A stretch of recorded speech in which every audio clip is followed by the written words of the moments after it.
Welcome to Fabian Liberty.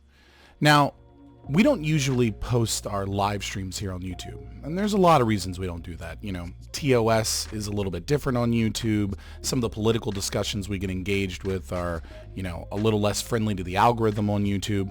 And of course, the sheer length of the videos tend not to do well on YouTube as well. But I had one conversation on November 6th that I thought was worth saving for posterity's sake. I had a conversation with a PhD candidate in biochemistry, kind of a left-wing guy that wanted to discuss vaccine efficacy and the vaccine mandates and the mandates of lockdowns, et cetera, et cetera. Now, this conversation was on November 6th, so it's important to understand that not all of the science that's available to us today was available to us then. It's kind of always an ever-changing process. For example, some of the things that we've learned is that freedom of information requests, or FOIA requests, have been sent to the CDC, and the CDC has responded saying that they do not have a single record of someone that is unvaccinated, that got COVID, recovered, got it again, and then transmitted it to another person. And so what's really interesting about that is that the CDC is claiming either that they keep horrible data and they have no idea what they're doing, or it seems extremely unlikely that anyone that's caught COVID could ever transmit COVID to another person. Yeah, unless it's lightning striking twice. And so I thought that was a really interesting thing that came out recently. Another thing that came out recently was, you know, there's some studies in Sweden that we need to get peer reviewed, but basically what they show is that the long proteins, the long spike proteins that are available both in the vaccine and in COVID, have the ability to penetrate the nucleus of cells and actually disrupt the ability of cells to repair double helix breakdowns, which is a very rare type of damage that is done in cellular structures, but can be really important in combating cancer and a whole host of other things that we're not aware of because we haven't fully mapped out the human genome. Especially when you start thinking about boosters over boosters over boosters, you could get into a situation where taking the vaccine may lead to extremely high, probability of, well, not extremely high probability, but extremely high increase of one's probability of obtaining cancer. But again, I just wanted to say, you know, we're leaving this video here. Hopefully it doesn't get taken down by YouTube as the dirty YouTube smear merchants go through and find anti-COVID things and end up taking them down. If you like this type of content, you know, obviously like and subscribe on YouTube, but more importantly, I think go to twitch.tv/Fabian Liberty, where we do these types of debates and these discussions and open panels and live streams regularly. Thank you and enjoy.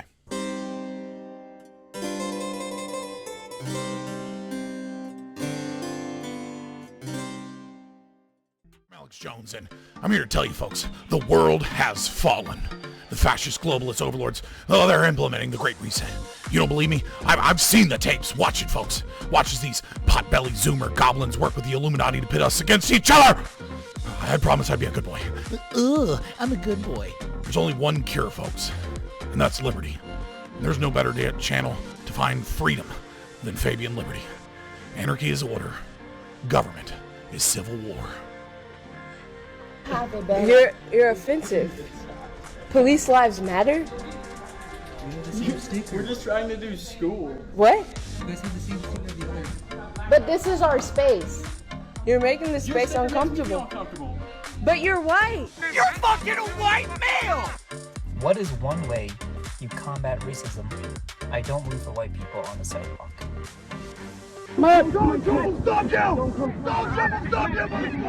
They want your wallets, they want your guns, they want the wieners off your sons. Democrats. Oh no, we should film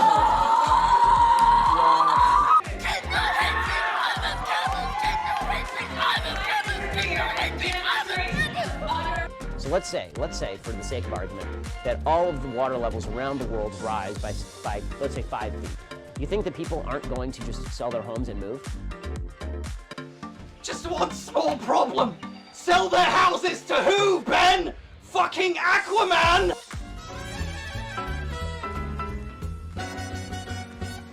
Vaccine!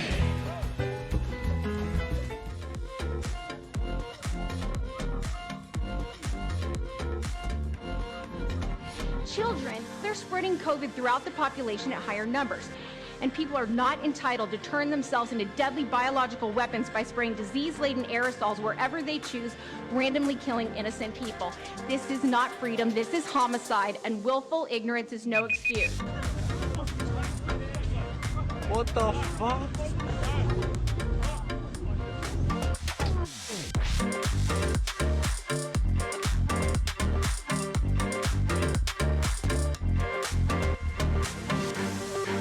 Highest margin of victory yet. It's really impressive. Though, I'm starting to think he might have had help from the Russians.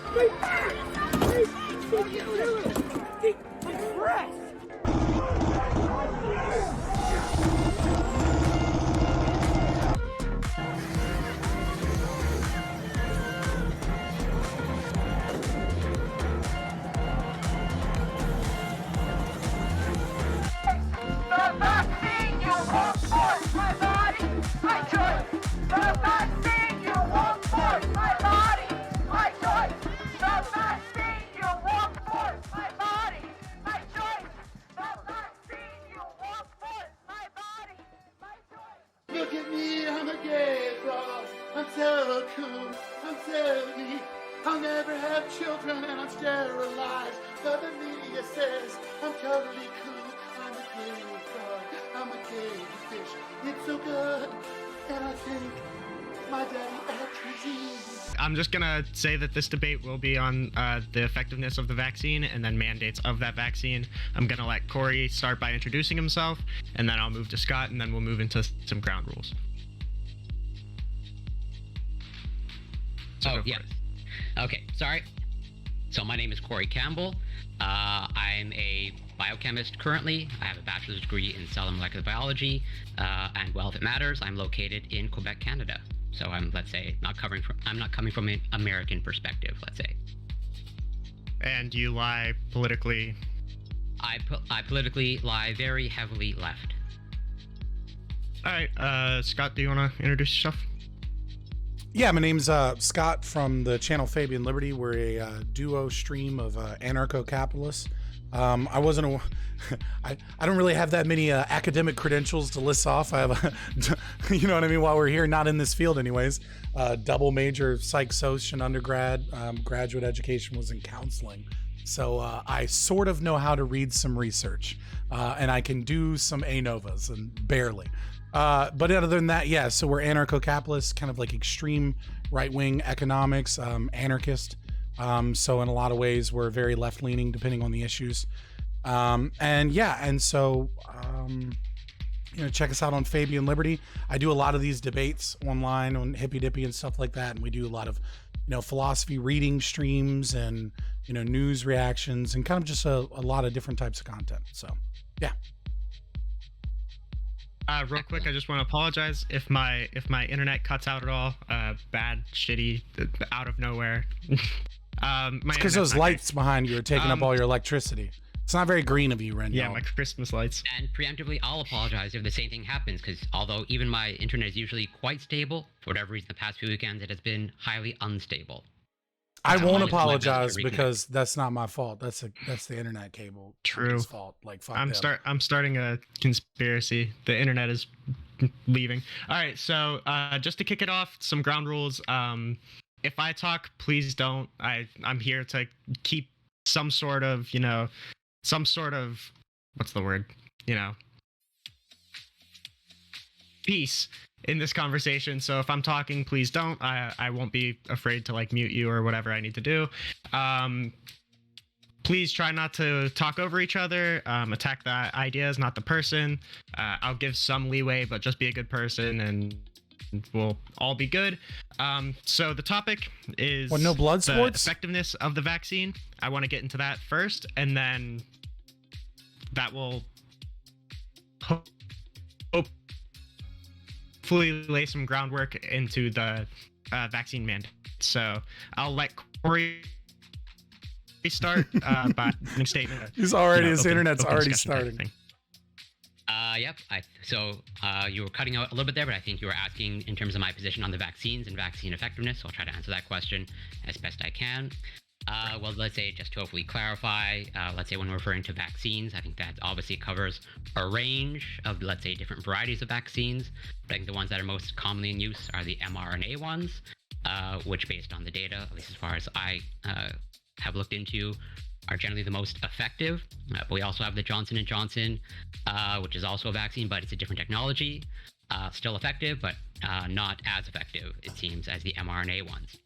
But overall, I more or less echo the sentiments of the public health experts in terms of if you are eligible to receive pretty much any vaccine, then you should get one.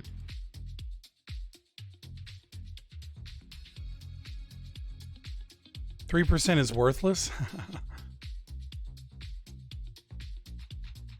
I'm not sure if his internet's cutting out. You there, Renyald? Corey, you want to go?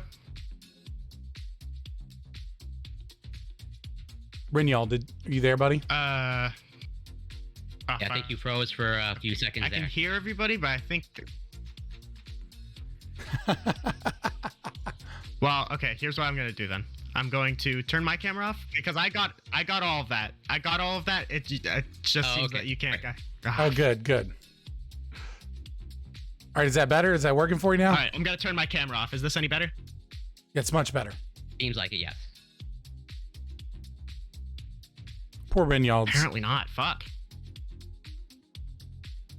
We heard part of that. Dude, I'm telling you, the internet's bad. I'm sorry to hear that. Oh god, this is gonna be an interesting debate. All right, I'm gonna see.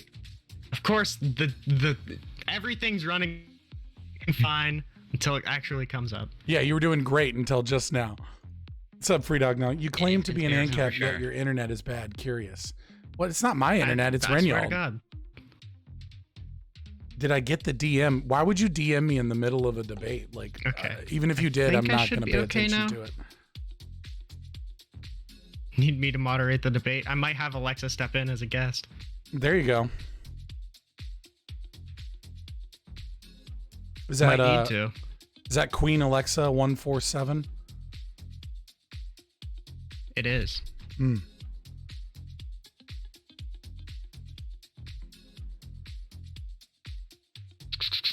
Dude, it's not my internet.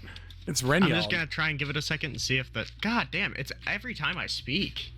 Yeah, no problem. Yeah, I'm just waiting for you to get... Do you need to reconnect and connect back real quick? And like, you know what I'm saying? Like, just drop out That's real quick. what I'm thinking. Yeah, just drop out and quit Discord and reopen it. Because sometimes it's doing an update or something. Especially if you have better Discord. Alright. Alright. He doesn't have bad internet. Oh, well, then Scott is winning because he doesn't have crappy internet. Someone in my chat said Scott is winning because he doesn't have crappy internet. I'll take the L. Your internet seems to be much better and stable. Yeah, he's having issues. It does seem. So if you want a default win, you can take one. Right. Corey, isn't this your first debate? If I'm correct, isn't it? Formal, that was, let's say, scheduled. I've had, let's say, impromptu debates of taking some calls on my Discord, but pretty much this is my first, yes, formal one. Yeah. So what originally happened was we had Aircraft Sparky, but he did some crazy shit. So I reached out to Fabian Liberty, who I heard would take a better position than some fucking stupid redneck. Like fair enough. Like fucking Sparky. So. Oh, fucking poor Sparky. No, not poor Sparky. He's a scumbag. Well, you know, drinking's bad, and playing with guns. He wasn't even drunk when he did horrible things. Like, he did the horrible shit. Wasn't even touching liquor. Fair enough. Well, are you gonna go ahead and moderate? Is that what we're gonna do? We're gonna just kind of sub you out. I guess so. Shit, I wasn't expecting this. So I'll pretty much just I'll have. All right, Rennie, you back? Yes. Okay. Sounds great. Does it? Yes. Thank God. All right, you're gonna have some editing work to do on this one though. Okay. So what I'm gonna do is to help you out, I'm just gonna literally just mute, and then when you go out, I'll just pop in. Okay. All right. Sounds fine by me. Get this set up reset up real quick. Yeah. So that's what I'll have. So anytime if when y'all dips out, I'll pose just a come question in then and later. Fair enough. Yeah. Sorry, I didn't mean to be rude about it. It's just like with this going on, I'm not like reading DMs. Yeah, that should work out fine. So this is why they're all 1 to 1.5 hours, right? Have some editing trouble. Fuck. Because I can't get it to... Oh, okay.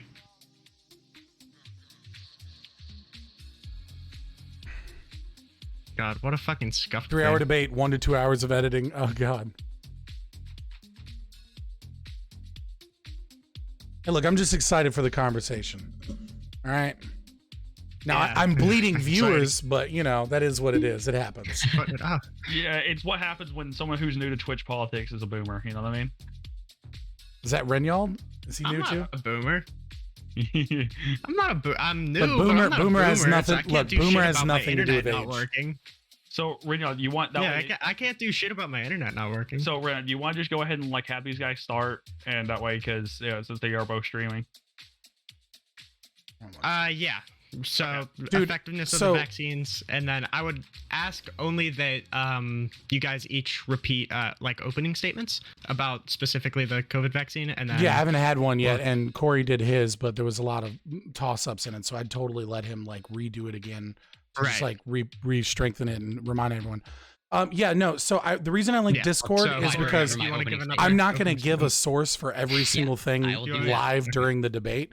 So in terms That's of just an vaccine absurd effectiveness, fucking thing to I would ask. want to clarify that there are But different I types will of make sure vaccines. everything is in the And COVID generally, sources when we're referring to the section vaccines, I'm of usually my referring to Discord. the mRNA And if someone, ones, and if which he are the ones that asks, are more obviously, commonly in like, use, you know, I'll try and based find a off of source for it data, they seem immediately. to be But the most effective, but there is also the Johnson & Johnson vaccine, which while effective, doesn't appear to be as effective as the mRNA vaccines. It's also a different technology.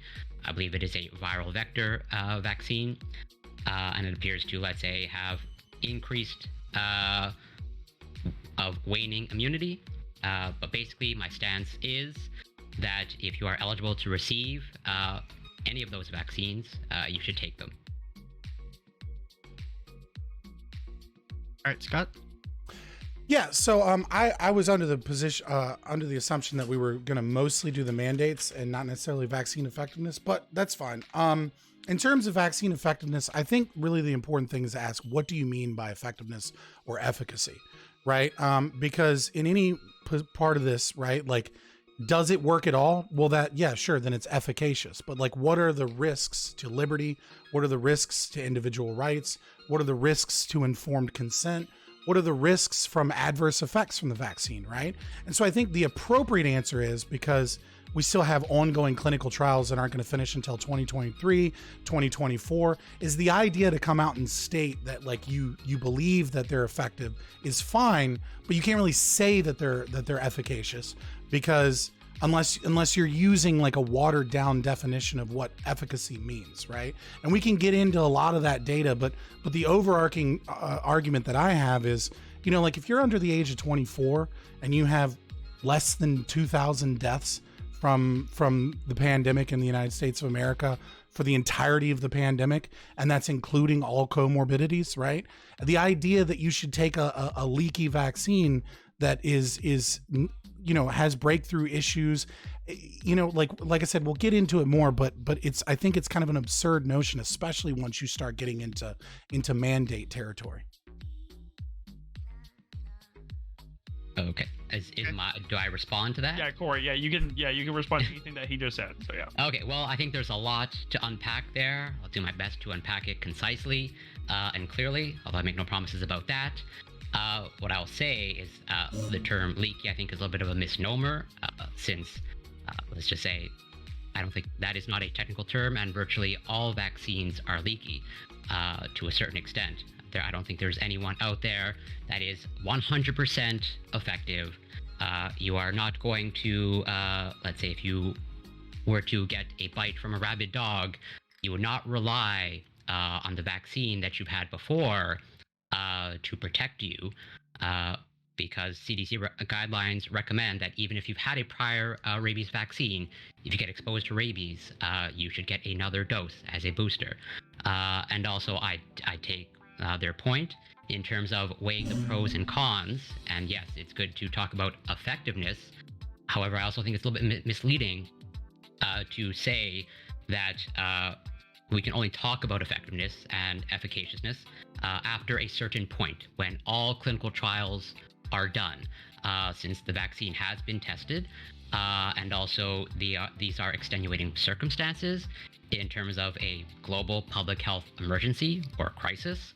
And actually, this holds true for virtually every medication that comes to market, in that if we were always waiting for, let's say, a decade of data to come out in order to determine that this drug or therapy is effective, then our drug pipeline would be, well, largely ineffective or inefficient.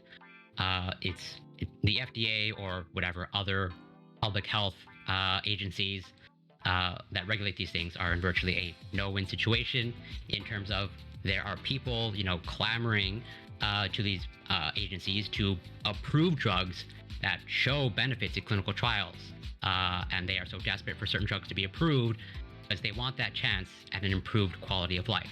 And at the same time, there are known issues in terms of the drug pipeline and issues of safety and efficacy, and potentially drugs and therapies being approved too soon.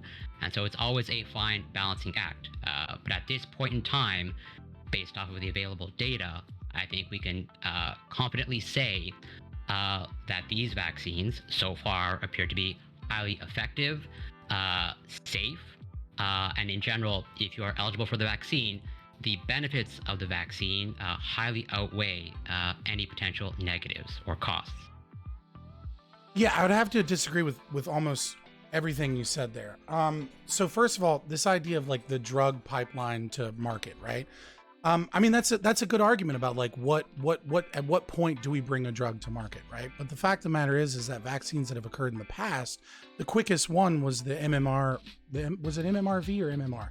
I can't remember. No, it was measles, right? That was 5 years, right? We finished phase 4 clinical trials, right? So, with the exception of a few people who've been able to get the Pfizer vaccine in America, right? Because you're in Canada. So it's a little bit of a different situation. We're talking about the FDA. I'm not exactly sure about the kind of the administrative structure of Canada, but I may say generally Health Canada just follows the FDA. Yeah, right. So the problem is we have emergency authorization, and I understand that, but you're bringing a drug to market very, very quickly, right? Number one. Number two, we don't have phase 4 clinical trials at all anymore. And the reason we don't have phase 4 clinical trials at all anymore is even though we have phase 4 clinical trials and they are ongoing, they informed the individuals whether or not they were under placebo before going into phase 4. And many of these people have gotten vaccinated. So our data is really, really limited. And there's a ton of other things in terms of the data that to say that, well, I think these vaccines are safe and effective based off of the, the available data is a hell of a caveat, because the available data is shite. And I think we all know that, right? I mean, there's still ongoing studies about ACE2 receptors and different groups of people and how those are affected. We need clinical trials for that type of situation. We need to know about ADE. We need clinical trials for that type of situation. We need to know about pathogen priming. We need clinical trials for that situation, right? We need to have a better understanding of adverse effects, right? We know that there's false positives on mammograms. We don't know why. We know that there's false positives on prostate exams. We don't know why.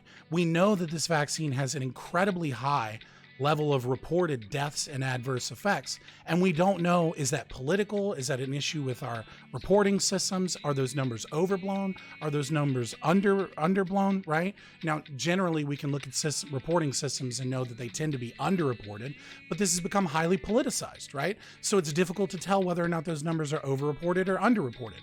We have a ton of problems in terms of our available data. And the idea that, the idea that people are just being told you should just get the vaccine, go ahead and do it, right? As opposed to you should have informed consent.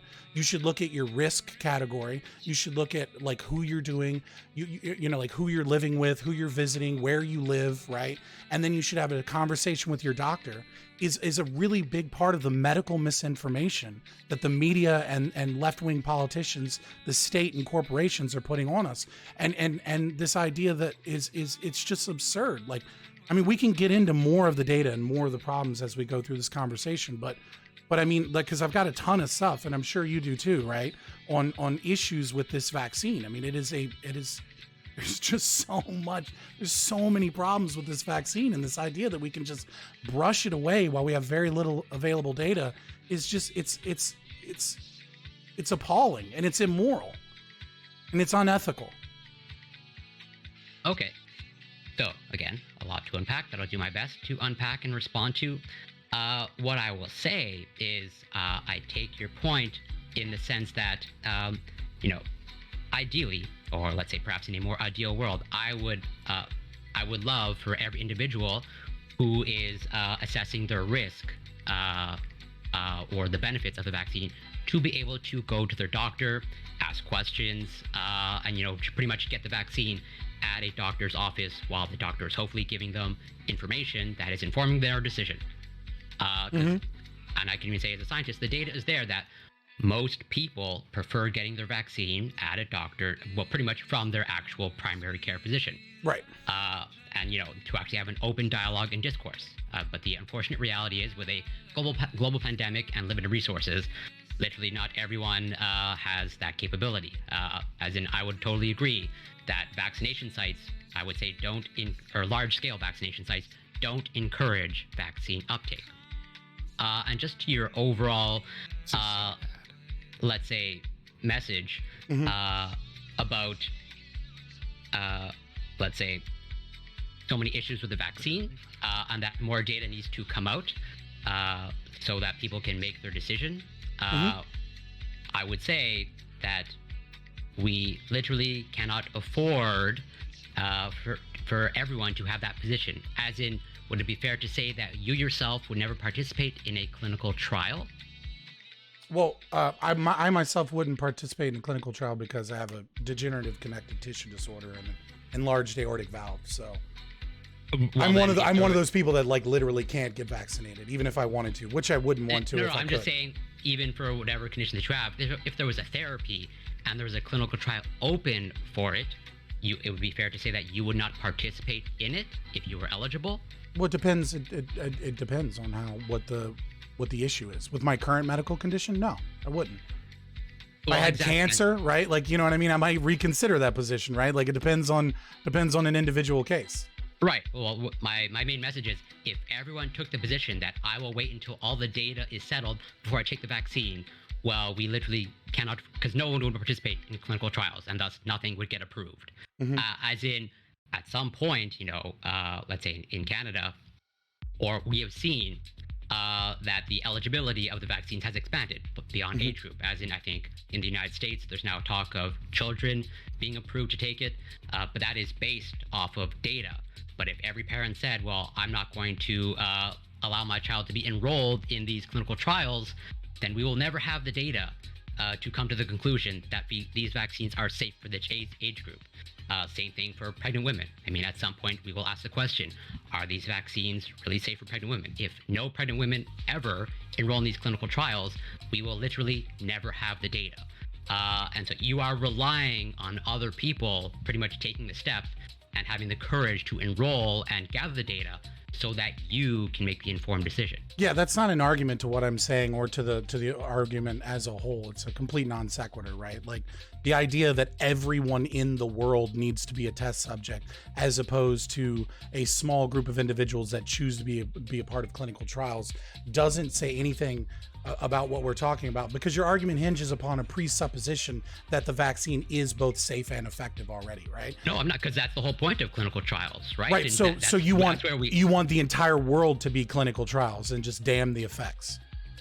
Well, not for every. Well, first of all, we are out of clinical trials. This is more or less, at least for we're the not. Pfizer. No, we're not. For the Pfizer and the ones that are fully approved by the FDA. No, we're not. Those are still in clinical trials. They've been given FDA approval. That doesn't mean that they're not still ongoing clinical trials. Yes, no, but this is generally in the realm of post-marketing surveillance. As in, this is why the VAERS database exists. And yes, we are still continuing to monitor. I'm not saying data collection is over. If you want to, sure, put it in the realm of clinical trials, sure, I'll take your point. Well, that was just what you said, so I was responding to what you said. Yeah, just in the distinction of generally there's, going through the phase 1, 2, and 3 clinical trials, then to full approval, and then it's generally post-marketing surveillance. So, sure, but yes, data is still being gathered. But I think I don't know why it's a non sequitur in the sense that pretty much, yeah, just to reiterate my message. Well, I'm saying it's a non sequitur for you to say that, that all of us should be a part of this testing, as opposed to going through the regular means of testing vaccinations that we've gone through with almost all of the previous, oh my gosh, now I can't think of the term, interventions. Right. I mean, like we skipped the medical process that we normally conduct. And now that we're seeing large amounts of adverse effects, no one wants to talk about it. No one wants to talk to the actual talk about the science. Right. What we want to do is we want to keep parroting this idea of trust the science. And yet there's a lot of science that is conflicting here because we don't have enough data to be able to say that this is a safe and effective vaccine for everyone to take. I'd be curious as to say why you say the science is conflicting, since as far as I know, virtually all public health experts pretty much agree. Well, that's not how science works. I agree. It's not a consensus of just people saying something, but right. rather... Well, a scientific consensus is also a misnomer and wrong anyways. Sure, but rather the public health experts who are qualified to look at the data and form conclusions about the data have more or less largely agreed, if not almost virtually unanimously agreed, that these vaccines are safe for the general population, assuming you're eligible and you have no real contraindications. As in, if you have spoken to your doctor and they have said you are contraindicated to receive this vaccine, that's totally legit and valid since you've consulted a medical expert. That's why I said, is if you're eligible and hopefully you have the ability to consult an actual doctor before receiving a vaccine, but I understand not everybody does, then yes, you should get it because, I mean, I'd rather engage with that, like the actual science and the actual ethics and the actual morality as opposed to an appeal to authority. Like it's just like I don't care what the experts have said if there is science that conflicts and that we can look at it and see, like, and especially when you're citing people that contradict themselves regularly as they update their ideas, and yet there's a narrative that occurs, right? Like, I think there's this, it's kind of funny to bring in George Carlin, but it's just such a great quote, right? You don't need a conspiracy when like interests align, right? Like when you're talking about government health experts, right? And you're talking about large research institutions funded by, large pharmaceutical companies and NIH grants and things like that, right? There's kind of a swing in one direction towards an incentive structure that says the vaccines are safe and effective, right? And there is a lot of conflicting science. But the problem is when you're rushing all of this, right? And then you're pushing it through, and we have limited data. I mean, it's not just the vaccines. Like obviously we'll get into the mandates and the philosophy and the ethics of that, and some of the issues with mandates, and kind of get more into government stuff. But I'll just point out now, like you're talking to an anarchist, right? Like, it's like not going to help me to say that the government came out and said, take it, bigot. Like, it's like, I'm not good. Like, no, I want to talk about the actual science. I want to talk about like some of the issues, and I want to talk about some of the holes in this idea that the science is somehow settled, that this is a safe and effective vaccine. I mean, Pfizer is even reporting themselves now, right? That like for the Delta variant, you're going to need boosters every 3 months. Or every 4 months, every 4. That's Pfizer. And Pfizer's known to be one of the most effective in terms of the mRNA vaccines, right? And unless you're talking about maybe the Taiwanese vaccine, that may or may not be more effective. When I say vaccines, I'm mostly referring to pretty much the mRNA ones, Pfizer, Moderna. Well, no, Taiwan has their own mRNA one, and they're studying. I'm totally aware of that, but let's just say in the ones that are most commonly distributed throughout the world, or at least in the Western world, it's the Pfizer, Moderna, and I guess you can throw in the Johnson & Johnson one in there. Right. Well, we could also throw in AstraZeneca, but the AstraZeneca one has shown like almost no effectiveness with the Delta variant. I mean, like that loses its effect after like 2 months. And so, when we don't know what has caused so many issues that are coming up, when we're just now starting to start research on like why we're having so many abortions, or I guess miscarriages, right? Like why we're having these issues with mammograms, why we're having these issues with prostate exams, why so many people in the morgue are having, young, healthy people come in with, ischemic heart failure of unknown etiology. Like when you start adding these things up and realizing that these are things that haven't been thoroughly studied, right? Because we haven't had the time to study these things. It's, I understand someone that's 55 years old, right, is looking at the data, is looking at the dangers of COVID, right, and choosing for themselves to get a vaccine, right? And so I'm not like some person that's going to come on here and be like, they're putting nanobots in your vaccine, right? Like, I'm just talking about the available data and the science. And what I'm seeing is the left-wing narrative, the media narrative, and the state narrative are aligning in medical misinformation to hide the fact that we don't know a lot about the vaccine's effectiveness. We don't know a lot about some of the contraindications. I mean, we now have a list of like 296 medications that you shouldn't take with the vaccine. And like, again, these are guesses because we haven't had the time to properly test this and vet this. And our clinical trials are corrupted by the fact that, again, like I'll reiterate, they told people whether or not they got the placebo. And now we don't have pre and post data because these people are getting vaccinated. And like, so like there's a ton of issues here. And this idea that we're having like settled science is just absurd. And I just don't understand why a scientist would say that, because a scientist shouldn't say that anyways. And it seems like your politics are getting in the way of your science. I don't think I've ever said so far that the science is settled. I could be mistaken about that, but let's just say if I have, I'll backtrack and say my general philosophy in science is it's never settled. I'm generally operating under the assumption that I may have been bad faith. I would have to. It's been a while. We this back and forth. I'm used to more interrupting blood sports. I'll let you go. I'm sorry. I can try to be more blood sport. No. It's fine. It's fine. It's nice. And what I will, let's say, push back upon is this. You brought in sort of, you don't want to appeal to authority, and neither do I. I'm more or less appealing to, let's say, knowledge and, let's say, the authorities or experts' interpretation of that knowledge, since I think it's fair to say... Yeah, it's kind of the same thing, bro.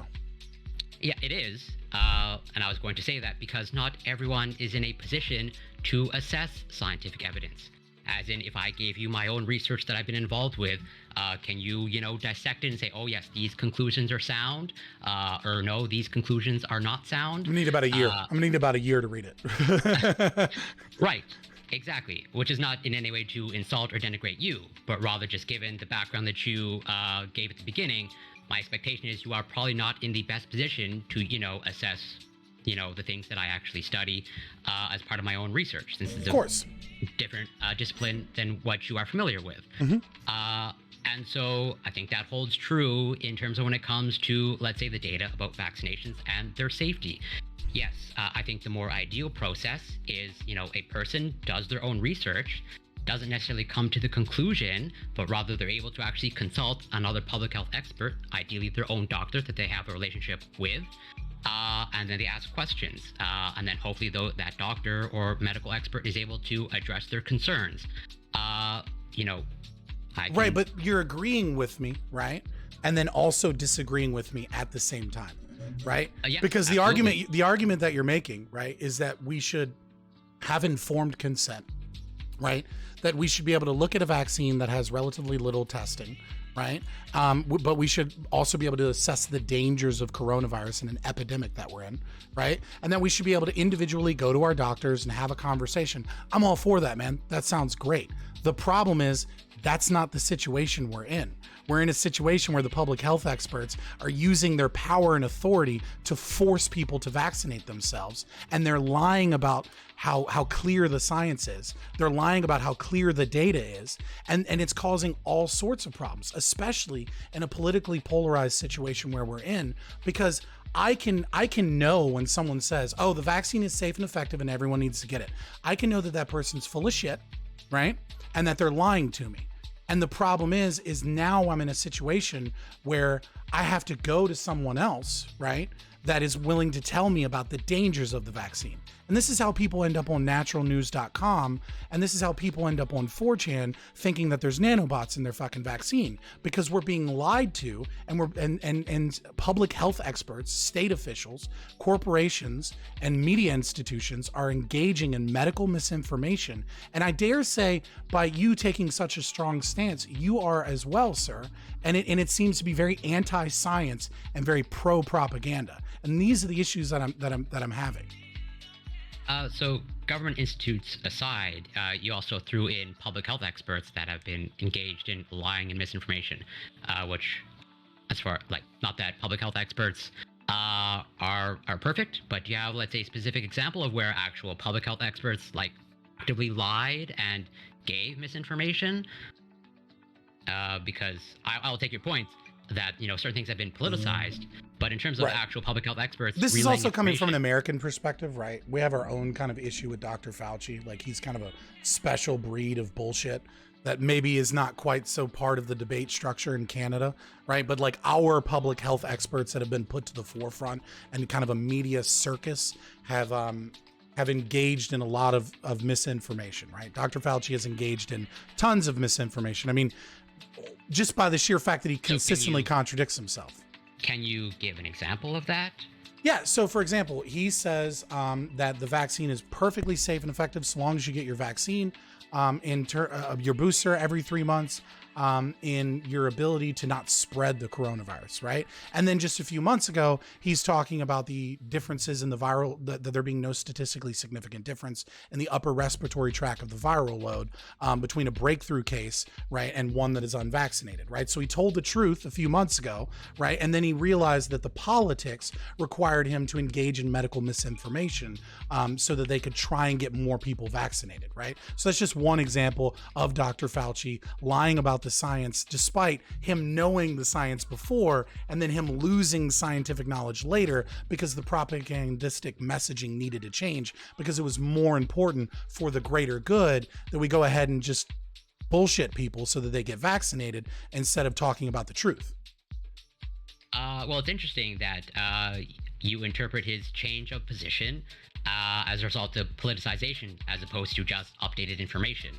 Caltech recently released a study saying the same thing, that there's no statistically significant, right? Like there's conflicting information on that, right? So maybe he got some new studies, right, that seem to point in a different direction. But the idea that a public health expert can say that this is the truth, right, is really the problem here.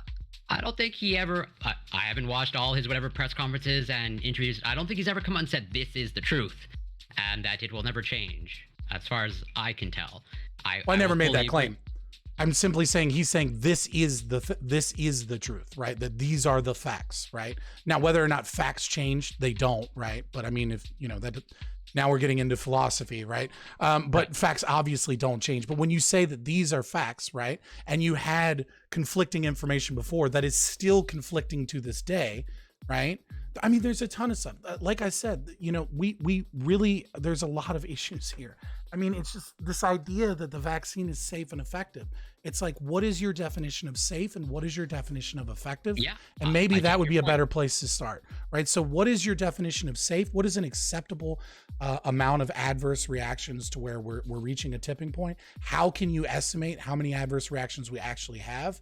And then what is your tipping point in terms of the loss of liberty? Like, I'm assuming you're taking a consequentialist position, and we'll get into that later when we talk about the mandates. But like, what is your definition of safe and effective? Maybe that's a better place to start. Yeah, well, just with any medical decision, it comes, the decision-making process is essentially risk versus benefits.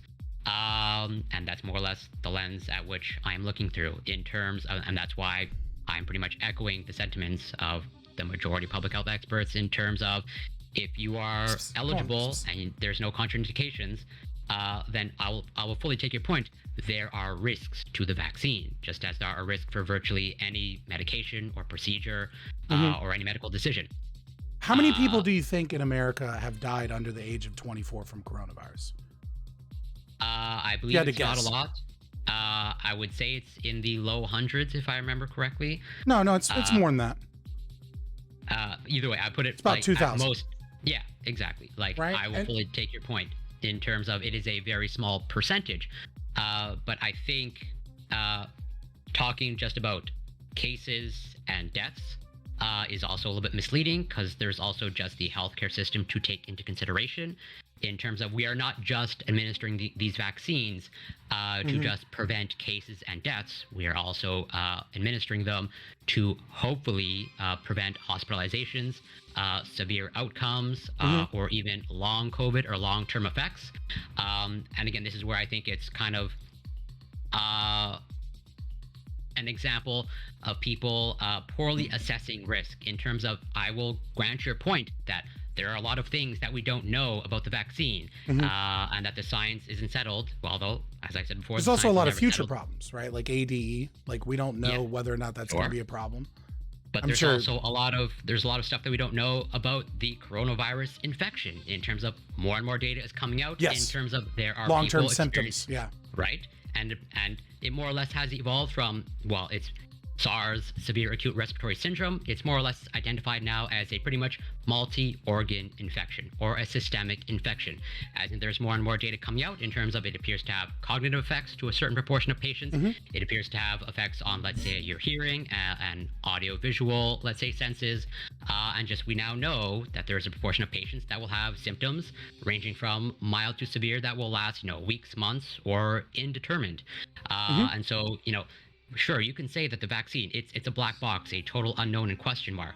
Sure, but that also holds true of the coronavirus infection. Right, but now you're agreeing with, right, but see, do you not understand the contradiction in your own statements? Like, as I'm walking you down this path and you're talking about the issues and the possible issues of both COVID and the vaccine, you're also holding the same exact position, which I don't see how you can hold these two. Which is that, there's a ton of unknown variables, but also there's absolutely no reason, so long as you don't have any contraindications, that you need to get this vaccine. And from what I understand, you're also pro-mandate, right? So how are you holding these two things together at the same time, that there are all of these unknown variables, and at the same time, I'm willing to use the power of the state and violence to enforce that you be forced to do it? I never said violence. Well, the state is violence, right? So, like, what happens if I don't the do potential to use violence. Although, again, I don't think the vaccine mandate, as it's described now, is saying that they will use violence. We'll get to the mandates in like 20-ish minutes. Let's try to keep it to the science of the. Yeah, fair enough. But what I will say is, yes, I'm agreeing on the surface in terms of they are both question marks. But going back to my original point in terms of risk versus benefits, the risk versus benefits of the vaccine heavily outweigh any benefits of getting an infection. But you just said that they're unknown variables. So what risks? Yes. What risks? Define all the risks. You don't know them. No one does. Well, we have good data now in terms of pretty much the majority of them. We have data to go by in terms of the best available data currently, which is pretty much how we can inform our decisions. I don't think we can. So what's your definition of good data, right? Because we've already talked about, ACE2 receptors, right? We could talk about the fact that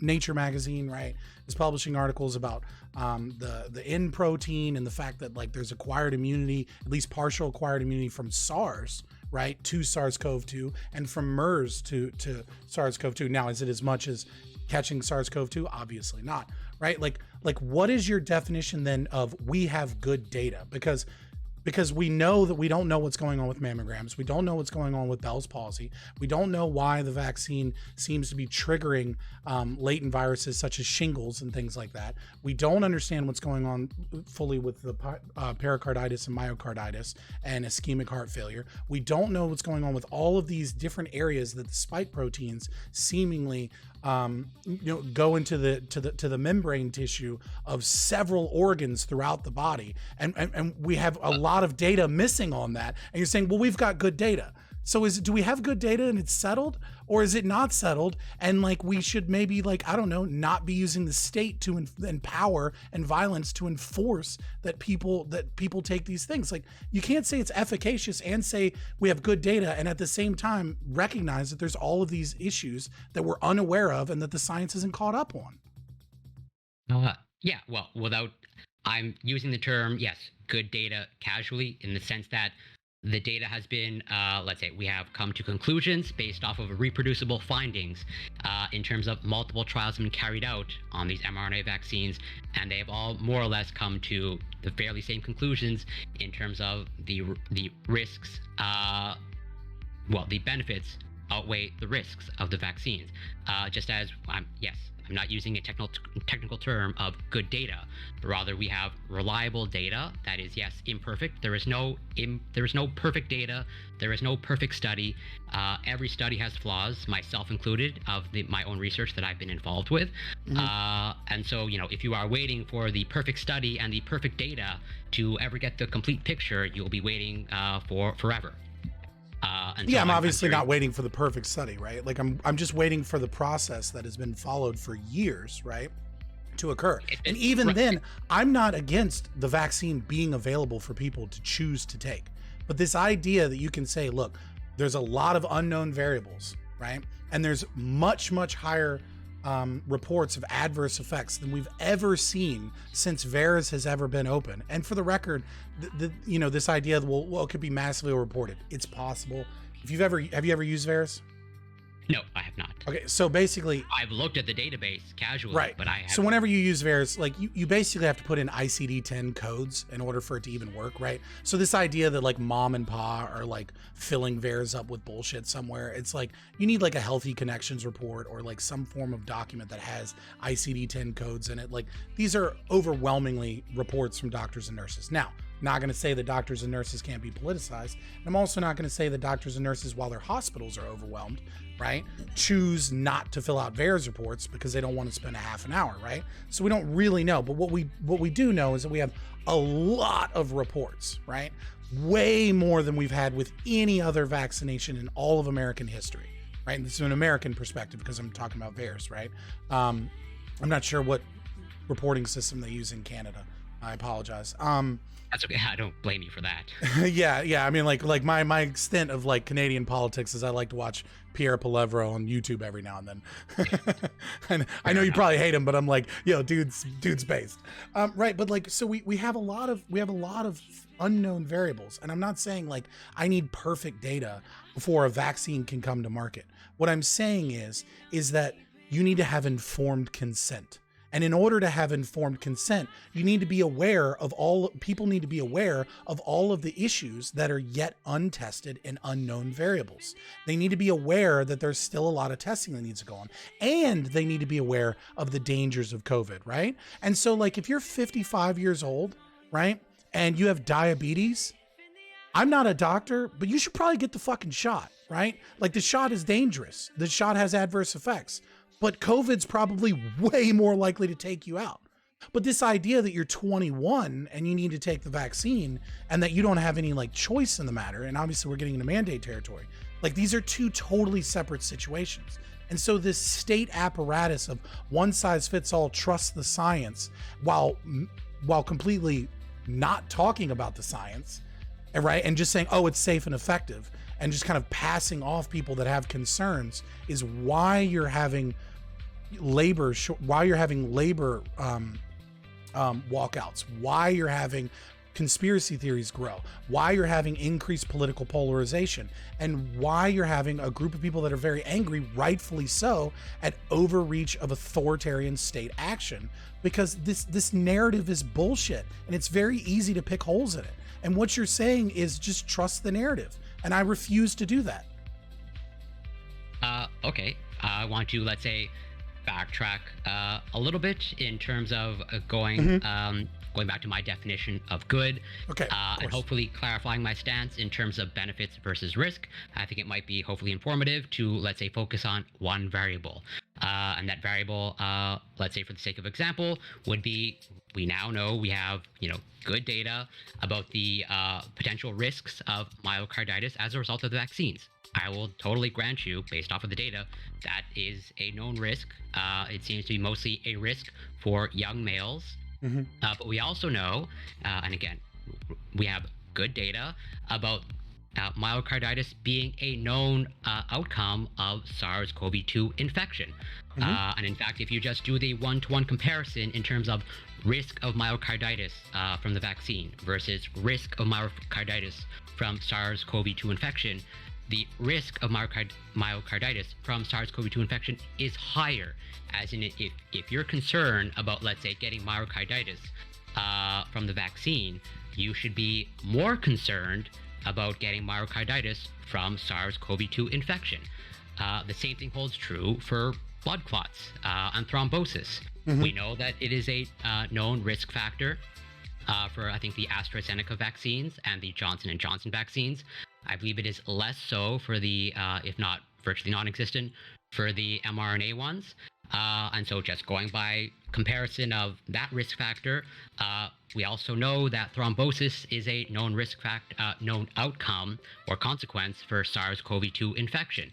And so again, just doing a one-to-one comparison, if you are concerned about thrombosis and blood clotting, you are better off taking the vaccine than getting a SARS-CoV-2 infection. And I think it's safe to say at this point, on a long enough timeline, more or less, the majority of the population is going to be exposed and become infected at some point. Yeah, with vaccinated or not, you're gonna get this virus. Yeah, and I will grant you that.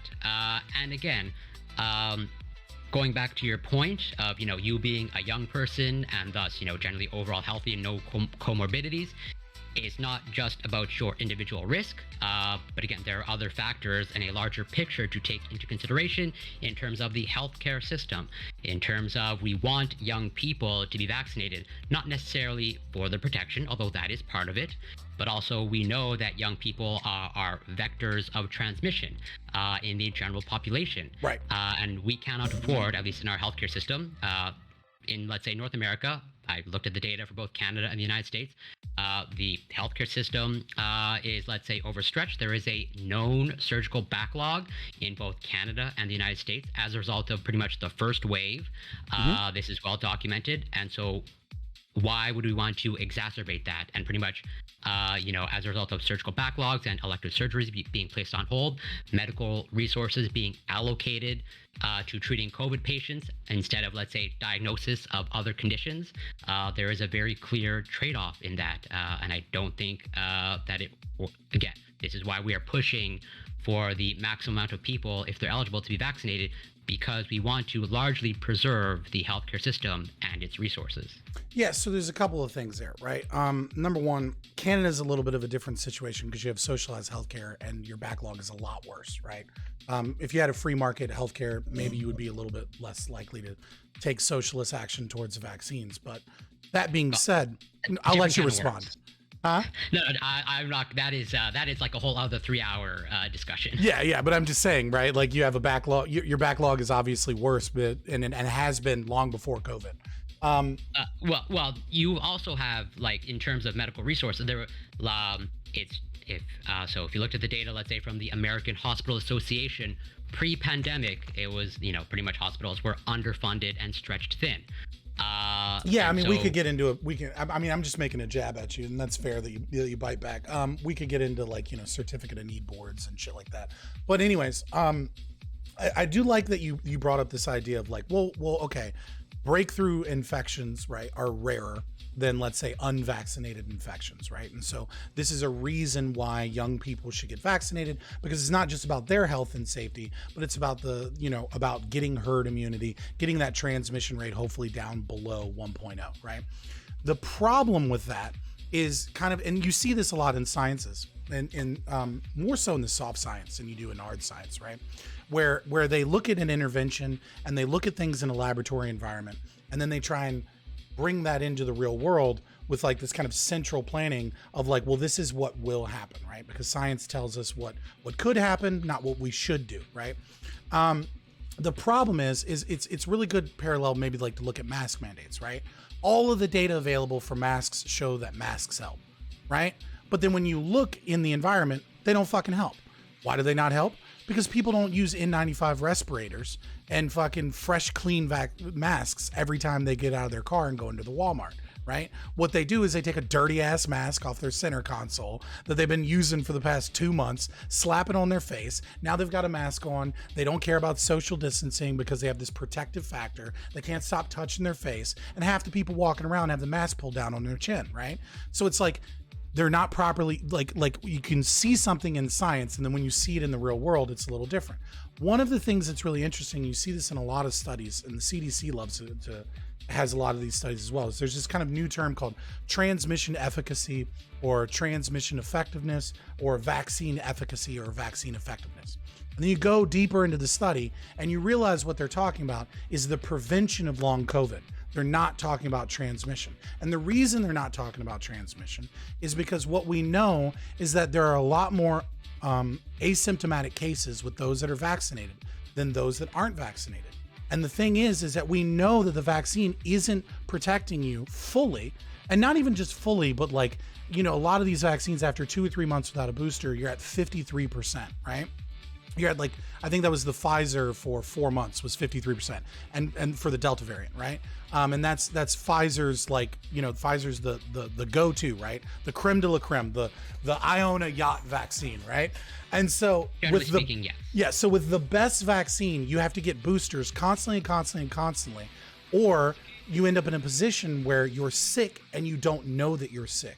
Right? So you have more. So although breakthrough infections, right, are about 50% less likely than the unvaccinated, right? We don't know we don't have good data, right, on whether or not what percentage of people, right? Because CDC's not tracking breakthrough cases. They're tracking breakthrough cases in 99 counties in 14 states, right? So we don't have good data, right? Because the state and the pharmaceutical companies have already decided what it is that they want to do, which is push vaccines every 3 months and boosters. And apparently you're on board too. But the thing is that what we don't know is if we're actually affecting the transmission by giving people vaccinations. Because unless you're getting boosters every 2 to 3 months, right? Then what you're in giving yourself a pseudo infection, right? Because that's obviously. Look, you're getting. All right, pause. I'm using colloquial language. That is obviously not a scientific term. I didn't mean to trigger you, right? I get you're like, whoa, don't say that. What I'm saying is there is no active virus at all. Right, it's not even live attenuated. I understand, right? Exactly. Like it's not even that far, right? Like it's not even like a flu shot, but. What I'm saying is when you're getting these boosters constantly, and then we see data about acquired immunity, and we see that even SARS, right, from 2003 has at least has T cells that can see the end membrane of the original SARS as well as SARS-CoV-2. And then we compare those two, right? You start realizing that there's a lot of data we're missing. Number one, we don't know if it's actually positively affecting transmission, or I should say negatively affecting transmission rates, right? Because people may be just walking around as asymptomatic carriers. We know that this vaccine doesn't do that well. Well, the majority of the vaccines don't do that well in terms of reducing viral load in the upper respiratory tract, right? So there's still, when a breakthrough infection occurs, they're still just as likely to infect someone else, and yet they're asymptomatic, so they don't know to quarantine, right? We're not tracking breakthrough cases. We're not getting tests done all the time. And then you start to look at, like, how long does acquired immunity last? Well, we don't know. Right? So if acquired immunity lasts 10 years, but vaccine boosters are going to be needed every 3 months, all of a sudden the dangers of COVID and the dangers of the vaccine might get a lot fucking closer. And the idea is like, oh, well, we can look at the current snapshot in time and say that the vaccines are absolutely safe and effective. Again, there is a lot of reason to doubt what you're saying because it's just not the science. What you're saying is medical misinformation, and it's just unacceptable. And as a scientist, you should be doing better than that. You shouldn't be speaking with so much certainty. It's shameful. I don't think I'm speaking with that. I could be wrong, but I don't think I'm speaking with absolute certainty. Although I think it's interesting that you are condemning me for medical misinformation when you use a term like pseudo-infection. But sure, I'll grant you that. Speaking colloquially, right? Right. Yeah. Well, I can just say that I was speaking colloquially, not as a scientist. But I don't see how that, let's say, addresses my point in terms of we are encouraging, let's say, high levels of vaccination and vaccine uptake, again, to preserve our healthcare system and to reduce an already known surgical backlog. As in, there's now data, again, coming out in terms of during the first wave of the pandemic, elective surgeries were put on hold in the United States. There was a mild backlog before the pandemic. Pause real quick. If your opinion is just that you're encouraging it because you feel like this is probably better, you know what I mean? I don't begrudge you that opinion, right? Like, you're obviously a scientist in an area that probably has a better understanding of these things than I do. I'm not seeing that currently as we're having this discussion, but regardless, like, if that's all you're doing, that's fine. But it's my understanding that you're pro mandate. That's not an encouragement. It's a lot more than just a fucking encouragement. Sure. Well, so I'll clarify in terms of, pro-mandate. I don't know that I even put myself. I don't know that I would even use that terminology. I support it in the sense that it is the most accessible means of increasing vaccination rates. Because yes, my preference would be, just as I would prefer that people voluntarily go to their doctor and get vaccinated, or go to a vaccination site. So yeah, let's do this since we want to get to the mandate. So let's go ahead and do this. Let's make closing statements on what y'all were originally debating, okay? And then we will start mandates. All right. So I will let Fabian make your closing statement, and then do not interrupt Corey. If you do, I will mute you. And then when Fabian finishes, you will go. Yeah, so just, I mean, as a closing statement, I think we've talked a lot about it. There's some other data that I didn't bring up, but I mean, when you look at the available data, we understand that there's a lot of data that has not come out yet. We know that we're still in clinical trials. We know that there's an issue with abortions. We know that there are issues with mammograms. We know that there are issues with false positives in prostate exams. We know that there's been relatively little testing done on, individuals, 5 to 11, that they're just allowing it to come forward. We know that there is a lot of missing data. We know that we don't understand acquired immunity fully yet, or in a satisfactory way. And yet we are saying that these vaccines are perfectly fine because we can do a 1-to-1 comparison ratio in a snapshot, as opposed to looking at long-term effects. We don't know what ADE issues may be coming in the future. We don't know what new variants may be coming in the future. The science is not settled on this. And this idea that we have this, that the vaccine is simply safe and effective, is an absurd way that individuals appeal to authority, which is really just corporate and government interests. And the really big problem, more than anything, when we have this conversation, is that it is increasing our political divides. It's leading to dangerous systems of state authoritarianism, while at the same time pushing people towards conspiracy theories. And so ultimately, I would say that I'm not going to say that the vaccine isn't safe and effective, but I'm also not going to say that the vaccine is safe and effective. What I'm going to say is that there is a lot of data that needs to come out, and there's a lot of concerns, and I seriously begrudge any individual that comes out and simply says that it's settled, or that it is safe and effective, or that we need to take action in certain regards towards vaccines. Because what they're doing is they're engaging in medical misinformation, and especially if they're an expert, it does a shame on their credentials as an expert when they make statements like that are just too overarching and very anti-science. All right, Corey, make your statement, and as I said, Scott, do not interrupt him while he is making his closing statement. Of course. Although as much as I'd like to respond to some of the points you made, I will do my closing statement in terms of, sure, I will take your point that I will not unanimously say that the vaccines are safe and effective. What I will say is that based on the available data, which is imperfect, and we are still in the process of gathering data for the eligible population, the benefits of the vaccines heavily outweigh any risks. And that given the fact that pretty much it's almost an absolute certitude that, you will be exposed to COVID at some point, and COVID, there's more and more data coming out in terms of long-term risks of COVID, and COVID being a systemic condition that affects multiple organs. You are much better off, like I will pretty much thank you, Brandon No Name. Frame it happy as where Wendy, would you place your bet? Would you place your bet as thank you for the follow in the camp of getting an infection and all the potential consequences of that, or would you place your bets with the vaccine based off the current available data, which is the only thing that we can go by in terms of what is the data now? Yes, ideally we want to have future data and as much data as possible, but we can only go by the best current available data. And as of right now, it very firmly concludes that the benefits of the vaccine heavily outweigh any risks if you are eligible. Alrighty. Yep, that's a good topic. All right. Topic 2 is mandates. Are mandates ethical? And should the government enforce mandates upon people to get the vaccine even if they do not want it? I will have Corey make his opening statement first, and then Scott will follow after. So I will clarify my position in terms, because you sort of framed it as I am pro-mandate. As I sort of alluded to, I would not define myself as that. Rather, I support them as a pretty much practical means of increasing. I will support them, uptake. but I'm not pro them. As I said before at the beginning, I would rather, in a more ideal world, where it's not a global public health emergency, it's a PhD that is candidate in constantly biochemistry. evolving, So he's a and pretty much, researcher. Constantly Not a medical getting worse doctor. over time. But he will be a doctor soon, hopefully.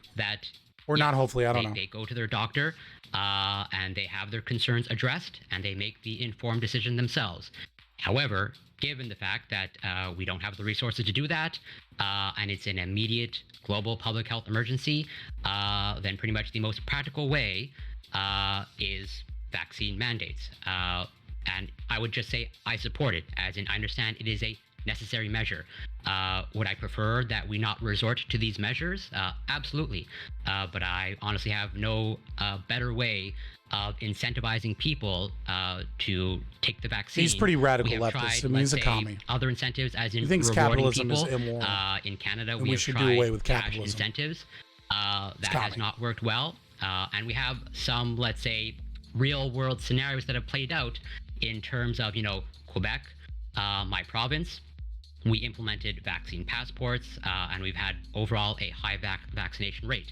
If you compare to the province of Alberta, which was heavily resistant to implementing any sort of vaccine passport, their healthcare system was overrun. And that resulted in literally patients having to be airlifted to other provinces because they no longer had the medical resources to deal with the patients in their own province that were flooding their emergency rooms and hospitals. And Alberta is pretty much, I characterize it as the Texas of Canada. It is highly conservative and has been for a very long time. They resisted for the longest time the vaccine All right, Jesus passports, Christ, when you're open, and a open result statement. of their medical system being overwhelmed, they caved because they had no other way of increasing vaccination rates. And you saw pretty much from the day before to the day after of the implementation of vaccine passports, vaccine uptake pretty much tripled overnight.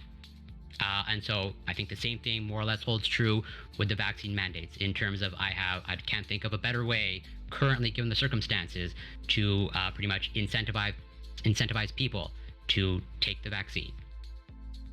All right, Scott, and feel free to address anything that he said in his opening statement. Yeah, and so the floor is open. Yeah, okay. So I think the main thing we have to do is the question is about ethics, right? And in your opening statement, you didn't engage in ethics at all. So let's talk about ethics, right? I think this is obviously unethical, right? Now it is only seen ethical from a consequentialist perspective or a utilitarian perspective, right? And that's fine. But again, we've already had a large discussion about all of the probability issues that we have with the vaccine efficacy, right? This is why the vaccine efficacy is such an important precursor to this conversation, because the number one problem with consequentialism is probabilities, right? Because you can only be ethical from a consequentialist perspective when you have a reasonable understanding of what the consequences of your actions actually are, right? And so when dealing with large scale political decisions, incentives on the market, incentives on a vaccine that we don't know how effective it is, we don't have a good understanding of the virus because it's a novel virus, right? You start adding in all of the social dynamics, the economic dynamics, and we'll get into some of the ethical issues when it comes to race and racism and how that has an effect on this medical situation. It's very clear that the probabilities are unknowable in this situation, and therefore his entire ethical argument is destroyed because the foundation of his philosophy is invalid. We have, when it comes to situations where probability is an unknown variable, we have to fall back on virtue ethics or on deontology. And if you're not willing to go on virtue ethics or deontology, and you want to continue being a consequentialist in a situation where we have low understanding of probability, then you are clearly objectively morally wrong in your decision, and the argument is kind of over at that point. But obviously I don't want to just close the debate, right? So like I will at a certain point we'll have some back and forth about the philosophy of ethics, because it's a question of ethics, not a question of vaccine efficacy like we just had. But as we go through this, obviously at some point we'll have to just accept his version of ethical practice, which is consequentialism, and engage at his level while kind of ignoring the ethics, which is the kind of the subject of the question, and just kind of defeat the premises from a consequentialist perspective, even though that's not my ethical position. All right, and the floor is open. Right. Well, that's because, as far as I know, there's no other way of, let's say, quantifying, let's say, what the consequences of one's actions in terms of, looking at the consequences. Sure, there's certainly a time and place for virtue ethics, but in terms of the real world, and what are the ethics of someone being denied healthcare or having their healthcare delayed because there's not enough vaccine uptake? Right. So you said the real world. So virtue ethics and deontology aren't normative values of ethics? No, I would say they are compatible with the real world since, well, yeah, the real, I will accept reality in that we are living in the real world. But again, this is more saying like real world a bunch of times isn't an argument. Like, why are you engaging in consequentialist thought when we already know that the probabilities are such unknown variables?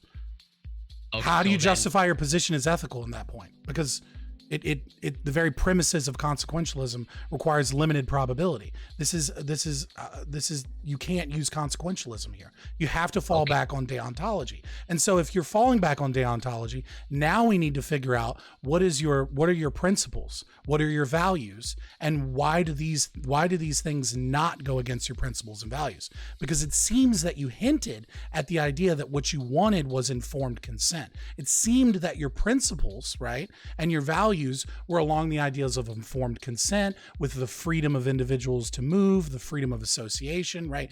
Basic Enlightenment principles of the West, right? Except you're not using your principles here, and you're engaging in consequentialist arguments with limited probability, which makes your position unethical. Yes, because I understand that there are limited resources, which I think holds true. I'm operating under that assumption. So then by what principle would you like to go by then? Well, I'm asking you your principles. Well, because I'm asking you to engage in a deontological argument, because the consequentialism already has probability issues. So you either have to accede that what you're doing is unethical, or you have to say that you have different principles other than the Enlightenment principles that I brought forth. So what principles do you have that make it an ethical decision? Well, no, I can fully recognize of something that I would prefer, and I think at the same time recognize what is actually playing out currently. As in, do I think we should strive to a society that doesn't, let's say, need to resort to vaccine mandates, as in be more like a country like whatever, Denmark or Sweden or Norway, that has high vaccination rates, that never implemented vaccine mandates or vaccine passports? There just happens to be a sentiment of greater trust in government institutions and greater trust in scientific evidence, and as a result, people voluntarily went and took the vaccine. And so I can say that, yes, that is my preferred scenario to play out. However, given the current those aren't reality, principles.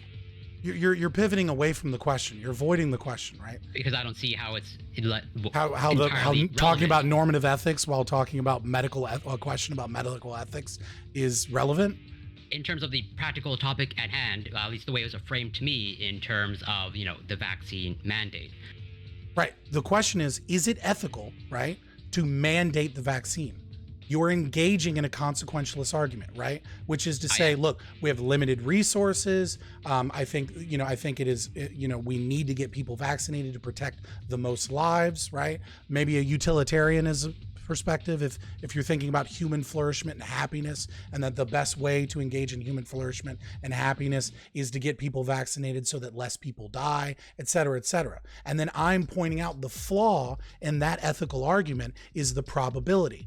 The probability is an unknown variable because there's a lot of unknown understandings of the efficacy of the vaccine, what could happen in the economy, what can happen in the social structure, what can happen in the political partisanship. So I'm saying, how are you engaging in this kind of like godlike futuristic sense of knowing that all of these variables are better than the alternative and giving up the deontological or virtue ethics position. I don't think virtue ethics position really, it only matters in the sense of protecting individual sovereignty, which you seem to want to forego, right? So I could bring up virtue ethics as an attack vector, but it's not, obviously not necessarily something that you would engage in as someone that seems to be predominantly a consequentialist.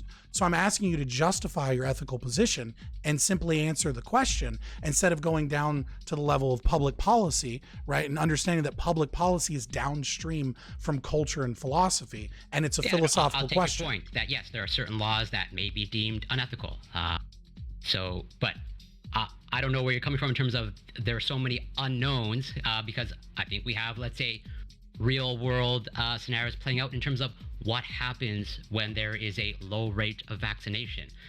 In terms of, we are seeing now what's happening in, let's say, Germany, which has generally not the greatest vaccination uptake. And we can compare it to countries that have higher vaccination rates. And so let's just say if you're coming from your perspective of, let's say, liberty above all, to a certain extent, then how do you, let's say, exercise your liberty? Let's say as of now, who is able to, in a better position to exercise their liberty? Those in Denmark who have now pretty much as of now, have all their public health restrictions removed because there is a high rate of vaccination, or in places like Germany that are pretty much entertaining the idea of now backtracking and implementing more public health restrictions because their vaccination rate is so low and their hospital system is being overwhelmed. You're engaging in an argument about the ability to activate my liberty based off of the presupposition that liberty is something given to me by the state, right? That's an absurd moral argument. Right? Like the idea, it's like, well, you'd be more free if you just shut up and listen and took the jab, and then we could all get back to normal and you could have your freedom back. I don't think I've ever said those words. Obviously, you've never said those words, right? I'm paraphrasing and being a little bit memey here, right? But by saying you're engaging in the idea that my liberty is something that is a privilege given to me by my state, as opposed to an ethical argument about what I should and shouldn't be able to do as a human being and what freedoms I do and don't have. I just won't accept that as an argument. But please finish your sentiment. No, I was more or less like, then I'm not fully understanding where it is you are coming from in terms of the vaccine mandate being unethical. I've made that. I'm not sure if maybe I don't know how to rephrase it. You're not answering the question, right? You're assuming the only thing that I can get from your answer, right, to bring it back to ethics, right, because that's the question, is you're saying I am a consequentialist, but I don't believe that there is low probability in the argument that I'm making, right? There is reasonable probability. You're disagreeing with me on the probability. You think that you have a decent understanding of what will happen to the economy, what will happen within the social structure, what will happen within sickness, what will happen within like the kind of epidemic as a whole, and that you have all of those things for the most part figured out. There's enough data to be able to reasonably understand why one is better than the other for human flourishment. I can't accept that because I feel like that's hubristic, but we can move on from that. Well, yeah, I will never say that we'll ever have a perfect understanding because we are in uncharted territories, and at the end of the day, no, I'm not saying perfect. I'm saying you have a good enough understanding, good enough, right? Good data. We have a good enough understanding that you feel like you can make a moral decision. These modeling studies have been done, and they have been fairly conclusive, although again, imperfect. That generally support the notion that vaccine mandates result in increased vaccination rates, which results in less burden on the healthcare system. I mean, are you against, let's say, mandated child seats in cars? I'm an anarchist. I'm against the state. Right. So then you are against mandated child seats, as in you would be okay with someone placing their newborn, just with their seatbelt in the back seat. No, I mean, we would have to get into a really long discussion about parental rights and arbitration and things like that. Right. Well, I mean, it becomes an entire side about anarcho-capitalist philosophy and politics. Like, I could answer that question. The short answer is I am not okay with that. But there's a difference between being okay with something and then using the state authoritarian apparatus to enforce something. Right? These are two different questions, and you're tying them together because you're tying legality and morality into the same question, and legality and morality are two separate things. Which I will grant you. I think there's overlap here in this case and a practical reality to take into consideration, just as it seems like you're taking a practical reality into consideration when it comes to mandated child seats for, let's say, newborns and children, although I could be wrong about that. No, you're wrong about that. Like, I'm not for the state enforcing that legislation, but at the same time, in a specific scenario where we have a state apparatus company to enforce that.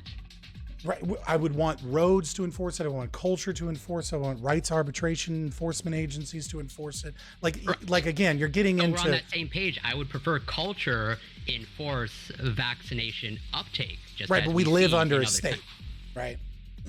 Yes. I can't disappear the state and live in an anarchist society tomorrow, right? No, not tomorrow. Maybe on a long enough timeline with hopefully sufficient resources. Hopefully. And so, yeah, I mean, I think we align there in terms of I would prefer culture and social norms, let's say, encourage people just as to take the vaccine, just as it seems like you want culture and social norms to, let's say, enforce parents, secure their newborn in a child seat. Right, but these are obviously a complete and utter false dichotomy, right? I mean, obviously, the vaccine, right, with potential health effects and issues and problems, right, is very different than, let's say, the car seat.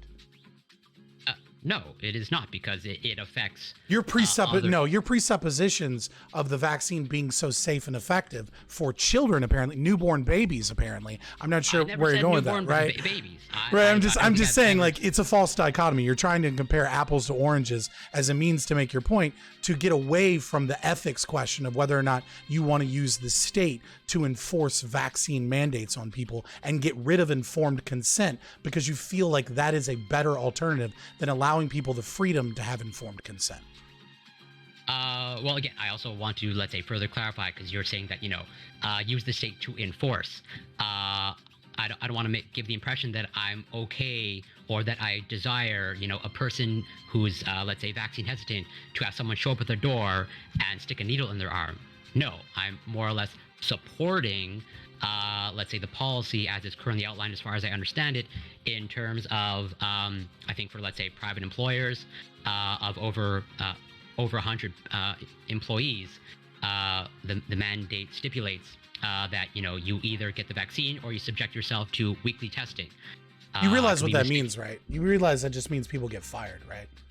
Yeah, I do realize what that means. So that I'm, let's say, I'm somewhat tolerable to that level of enforcement, although I will fully I don't know, man. It sounds like a really privileged position from somebody that's in college. Recognize that there are accessibility issues, and I don't think it's an either or, as in I think you can implement the vaccine mandate as it's currently outlined and also increase accessibility, because I will fully recognize that, whatever, given what area you live in, all that stuff, that there may be accessibility issues for the vaccine.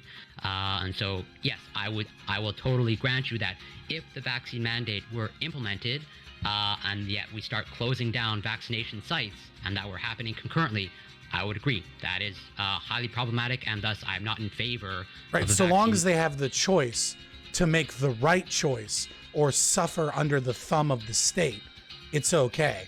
But if, let's say, we forced it on them and then it wasn't accessible to them, then it's a problem. Like, that's where you're drawing the line. Like, right, I don't understand how you're making an ethical argument here. Because it's their absurd. individual choice to not get They don't vaccinated have a doesn't- fucking choice if they're getting fired from their job and they can't feed their fucking children. We can get into the philosophical argument of what is a choice and where coercion begins and ends, but I think that's, That's pretty fucking coercive.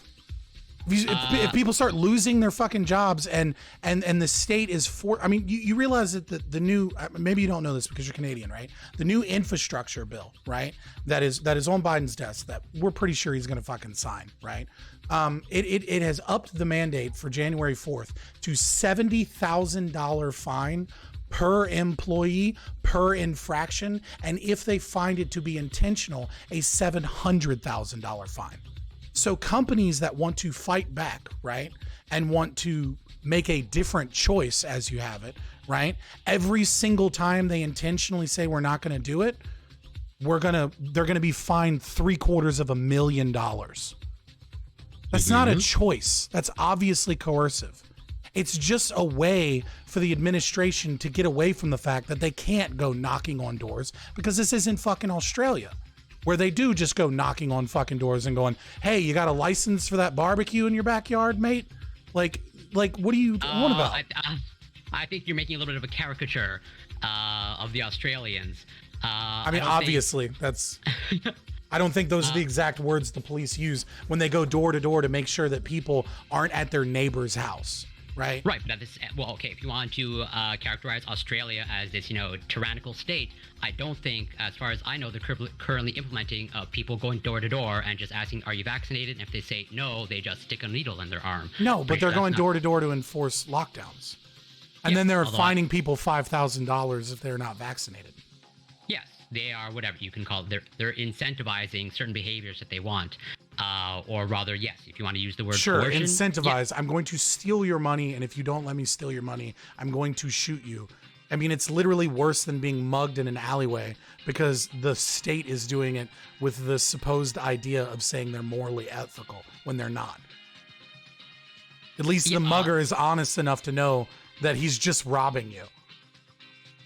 Again, I don't think in Australia the state is shooting anybody that is not vaccinated, and I don't. No, think it's obviously it's an escalation of violence, right? If I refuse to pay the money, eventually armed men come to my property, willing to forcibly seize property from me, and if I resist, then I will meet violence, right? So I have to allow them to forcibly steal my property or face violence. Again, when it comes to the actual vaccine, I don't think that is occurring in Australia. I don't think they are seizing property or capital if you are not, well, aside from whatever. They're obviously seizing capital. But I don't know exactly how they are implementing, or if they're even implementing at all, the vaccine mandate in Australia. Because again, I think as far as I know, culture and social norms in Australia have encouraged people to take up the vaccine. And so they have a... Yeah, that's fine. Everyone, and no, like, except for extreme right-wingers, nobody's upset about the idea that cultural norms say, hey, you should probably get the vaccine. What they're upset is that they're losing their fucking jobs because the state is enforcing mandates on them, and because they're being excised from society, not because their friends are saying, hey, asshole, get the vaccine, but because the state is using its power to influence the market to ensure that people can't live their lives meaningfully unless they get a vaccine. Which brings me back to my sort of original point. I'll take your point that those people are upset that the state is essentially coercing them to take the vaccine. So yeah, what it's do you against, do? it's against the principles. So what do you do to the significant proportion of the population that is upset that their healthcare is delayed, or they can't get timely diagnosis, or they can't get an elective surgery because there are too many unvaccinated individuals in hospitals or ICUs? Which upset population has greater weight? Well, I mean, we can get into if you really want to get into the weeds, right? Because this is why I asked you about consequentialism, right? You don't have a right to healthcare, right? Because you don't have the right to someone else's labor, right? That's the issue, is that healthcare is not a human right. Healthcare is a service. But I do have the right to not have the state force me to take medication that I don't want to take. So one is a right and the other isn't a right. It's a very simple deontological solution. The problem is that you're not deontological and you're not virtue ethics. Your position is consequentialist, and so that is why we had the conversation about the safe and effective vaccine, and why it's a bullshit statement, and that there's too many probabilities, and that your argument is unethical because you don't know what will happen with these vaccine mandates, and you don't know what would happen if we allowed the free market to solve these situations. There are a ton of unexplained, unintended consequences, right? It's something the Austrian economics like to call the snake problem, right? Have you ever heard of the snake problem? Sounds familiar, but I probably don't know the details. Yeah, it's real simple, right? Like in a lot of countries, they've tried to get rid of venomous snakes, right? And so what they do is the government says, hey, we'll pay you $100 or however much money if you bring us the head or a dead venomous snake, right? And every time that they've done this, what they've done is they've increased the number of venomous snakes because people start breeding venomous snakes, right? It's unintended consequences in the environment, right? This is the problem with consequentialism, is that you have unintended consequences, right? So when we have vaccine mandates and all of a sudden truckers can't go in and out of California because of strict vaccine mandates, all of a sudden we have a backlog of ships, where obviously it's a much more complicated thing. I don't want to say it's just the truckers, right? I'm just going to say it's a part of the problem, right? A part of the problem of vaccine mandates is the idea that the truckers can't go in and out of California, which creates a worsening backlog of shipping containers, which causes massive inflation, right? When you have massive inflation, you have economic problems. When you have economic problems, you have more wife beaters, more alcoholism, more suicides, right? So an unintended consequence just following just the trucker situation in California of vaccine mandates is increased suicide and increased spousal abuse and increased depression, anxiety, alcoholism, drug overdoses. These are unintended consequences, unquantifiable things. This is the problem with using a consequentialist argument when you have a lot of unknown variables.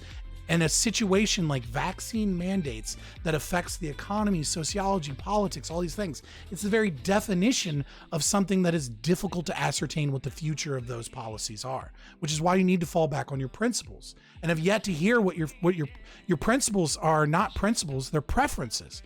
And it seems like you don't have any principles, which is the very reason you're in this unethical conundrum. Sure, you can characterize me that way. That's fine. But going back to, so I guess we have a fundamental disagreement in terms of, my position is that healthcare is a right.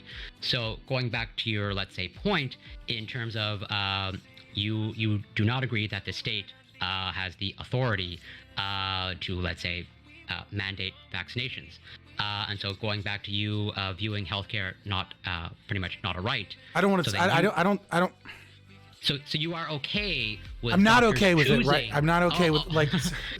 There's a difference. There's a difference here between my anarcho-capitalist like philosophy. So you're a little bit of a misalignment. Of yeah, values. right. Well, it's not. It's not. I'm not in a misalignment of values. Your principles are. No, what I'm saying is when you say you're okay with something, right? I'm making the argument about what we can do in the current situation in terms of those things. Now, reality? Yes, of course I'm engaging in reality. I've been engaging in reality this entire time. Just because we had a conversation about philosophy and a question that is ethics doesn't mean I'm not getting into reality. It just means that you're not wanting to engage in a conversation on the ethics. Yeah, right. So you're condemning me for, let's say, not, answering your questions or stating my principles. And I think I posed you a simple question in terms of, are you okay with a doctor or physician refusing healthcare to an unvaccinated person? Yes. Yes, I'm okay with that. Okay. I'm absolutely okay with that. Okay. Well, then I think we're let's just say if there is support... I think it's fucked up. I mean, like legally, right? I think it's fucked up. The guy's probably an asshole, right? Like I wouldn't go to that doctor. I might tell my friends, fuck that doctor, don't go to that doctor, right? But I'm okay with legally, right? A doctor having the right to say, look, my clinic is, I don't know, a fucking cancer treatment facility. Or let's say I do dialysis here. If you're not fucking vaccinated, I don't want you coming in my establishment because every person here is a kidney patient and the data clearly shows that COVID is an immeasurable danger, right? So if that doctor wants to have his position be that he's not going to allow people unless they have COVID tests or unless they have vaccine status. I think that's a poor decision, right? I might find that to be wrong on my moral standards, but I'm perfectly okay with that doctor making that decision and letting the market decide whether or not his practice should continue. Okay, just as I guess you presume would be okay with, because for, let's say, some organ transplants or medical procedures, they require vaccination for you to receive it. As long as the state gets out of it, I'm all for it. As long as it's privatized. The problem is the state. Well, okay. Well, then I think we more or less would be in alignment. It's perfectly accessible for me to say, like, look, you don't get a kidney transplant if you're the type of person that drinks alcohol all the time, right? Like, you need to engage in certain behavior that is going to treat the kidney effectively, because it's not a perfect match. It's only going to last 7 years, and if you treat it like shit, it's going to last 4 years. I have no problem with a private entity saying, look, I'm not giving it to unvaccinated people, because if you catch fucking COVID and you end up in the hospital and we end up losing this kidney, like, this kidney could have gone to someone where it would have been happier. That's their decision. So you're presumably okay with private entities mandating vaccines then? Absolutely. Oh, okay. Well, then we are almost in alignment there as well. I'm just not okay with the state enforcing it. Oh, okay. Because now companies that want to choose... You're okay with companies coercing their employees as long as it's not coming from the state? Well, no, it's not coercion. Well, sure. If an employer says you either get vaccinated or you no longer continue work here, then it's not coercion. It's a voluntary contract between two people. I have the option to go to another company. When the state does it, they have a monopoly on power and violence, right? So it's not that I have a choice. It's not. It's like literally like one of the political. I mean, it's a pretty standard definition of what a state is: a monopoly on power and violence. But in terms of your definition of coercion. Yeah, well, I'm not a left winger, right? So I'm obviously not gonna. I'm an anarcho-capitalist. I'm obviously not gonna agree with your ethical position of coercion and capitalism, right? But since we're there and we're having that discussion, right? The idea is that if the state is doing it, and I am an unvaccinated person, I can't simply be like, okay, this job is letting me go because of this reason. Let me just get a job somewhere else. The only job I can get somewhere else is a conservative company that has less than 100 employees, maybe. Right? So there's a very different situation in terms of the ethics of free market capitalism versus the idea of the state enforcing things. I'm okay with a company. Right. I'm okay with two coffee shops existing in town, and one is Starbucks and one is a local coffee shop run by a conservative. And the Starbucks says, don't come in here without a mask, and they've got plexiglass everywhere, and they do a temperature check before you can come in, and the conservative place doing whatever the fuck they want. And if motherfuckers catch COVID because they're all hanging out, fucking breathing the same air in a place with shitty ventilation and no safety measures, that's their personal risk, right?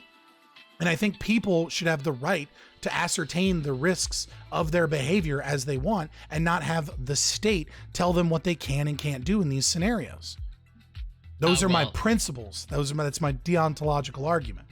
Sure, but it seems like you just more take issue with the state, let's say, using violence, as in you're okay with the state, let's say, well, it seems like, you're okay with private entities, let's say, incentivizing behavior by, let's say, whatever, you don't get a job here if you're not vaccinated, or you no longer have a job. Because it's not a monopoly on power and violence. You can choose to not engage with that company and go to a different company that follows your values. It's very different than the state saying one rule for all. Right, and I will grant you that, yes, the state has a monopoly on power and violence, but I think it's fair to say, again, given the reality that they are not enforcing the vaccine mandate, or at least they don't seem to be entertaining the idea of using any sort of violence to enforce the vaccine mandate. As in, pretty much as it seems to be outlined, it seems to be almost in wording. You pretty much seem to be okay with it in wording, but just the fact that the state is involved, and then there's the implication that there might be violence involved. But again, the state, as far as I know, is just saying you either get vaccinated or you are subjected to weekly testing. I don't see how that's violence. This is really getting down the road of anarcho-capitalism and the definitions and philosophy of anarcho-capitalism as opposed to vaccine mandates, right? I mean, if you want to have a discussion another time, about anarcho-capitalist philosophy and like why Noam Chomsky isn't based, like we can have that conversation. The only thing that I will say is that, again, I will just reiterate the smaller talking points. Private entity using violence to enforce a vaccine mandate? I'm not okay. I'm a libertarian, right? So I believe in the non-aggression principle. I'm not okay with them using violence. Right, okay. Because there's a difference of voluntaristic choice between entities that you choose to associate with, right? And the state creating a legal apparatus that enforces policies. And if you refuse those policies, will steal your assets, be them liquid assets or be them physical assets, right? And then if you refuse to try and protect... I don't think it has said anything about stealing or seizing your assets, just subjected to weekly testing. No, but I'm talking about the company that if a company were to choose to not follow the guidelines, they would fine them. That's a theft of their liquid assets. Which is, not violence. Until let's say I don't have enough liquid assets and then the state wants to come and take physical assets from me. What happens if I defend my private property? There's an escalation towards violence. All laws inherently require that at some point in time, if I tell you no, go fuck yourself, eventually they're going to armed men ready to commit violence are going to forcibly take my property. Otherwise, a law is meaningless. I could just say, no, go fuck yourself and not do it. And then they would be like, but we won't be nice to you. That's not how the state works. Yeah, and I like you are, let's say, projecting, it seems like, well into the future, as in you think that no, it's a perfectly rational and logical explanation to talk about the escalation of violence that occurs when you refuse to follow the orders of the state. Well, the escalation up until violence. I'm pretty sure that is not just, you are refusing to get vaccinated. No, it's the state saying obey or else. And the or else eventually leads to violence. Yes. Because the question is obey or else, and my question is or else what? And the answer to the or else what question is violence. Yeah, I will agree with you that at well, some then you point agree down that the road, right? Yeah, then you agree that it's violence. At some point, yeah, just as I agree, like, what is the difference between a state that has a monopoly on power and violence versus a state that never exercises, that has a monopoly on power and violence, but never exercises violence? It's not at a certain point, it's no longer a state because it dissolves because no one would listen to it. Who the fuck would listen to their government if their government never made them do anything? But again, I don't want to get deep into the roads on this. I want to talk about the ethical conundrum of vaccine mandates. Yeah, which I think brings me back to my original point in terms of, what group of people have greater weight in terms of the unvaccinated, and as a result of the unvaccinated, there is an increase in, let's say, delays in patient care, delays in elective surgery. I mean, you're saying like you're upsetting this group of people, the unvaccinated, because you are violating their rights, basically, to bodily autonomy. And so let's just say it seems like we're in agreement that if there was no vaccine mandate and there was the choice for a doctor to refuse to treat an unvaccinated person if their resources weren't there, as in pretty much just as I've outlined, someone showing up, they're infected with COVID and they're unvaccinated, they go to a hospital and this doctor refuses. You seem to be okay with that. I seem to be okay with I seem to be okay with the fact that private entities making a decision in a free marketplace of ideas is fine. The difference is when the state comes in and says you must do this and refuses refuses property owners, refuses company owners, refuses individuals, right? There's plenty of doctors working in individual private practice, right? Refuses the rights of all of these individuals to be able to engage in the trade of their services and labor and products. It's unethical. From a deontological position of my principles, I understand that those may not necessarily be your principles, that you're engaged in a consequentialist argument, right? So let's get back to your argument, your ethical argument, right?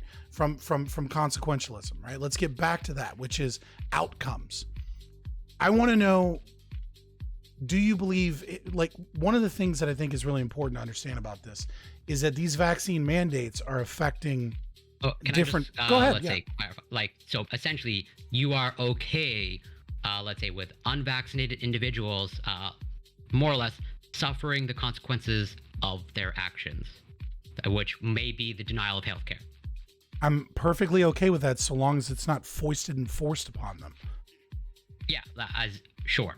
And so you're presumably okay with, a child suffering the consequences of not being secured in the back of a car. No, that's a complete false dichotomy. Okay, if you say so. But yeah, I mean, there's no adverse effects of putting your kid in a car seat, right? Like it's an absurd position. There's the data is we have, let's say, quote unquote, good data on whether or not putting your kid in a car seat is going to fucking help them. Like it's an absurd false dichotomy. So I just dismiss it for the absurdity that it is. And I'm not going to engage with that argument anymore because it's just silly. But yeah, you were on the topic of my consequentialist argument. Right. So, let's talk about New York. I think New York is a good example because they've got vaccine passports, right? They have some of the strictest kind of regulations in terms of mandates, right?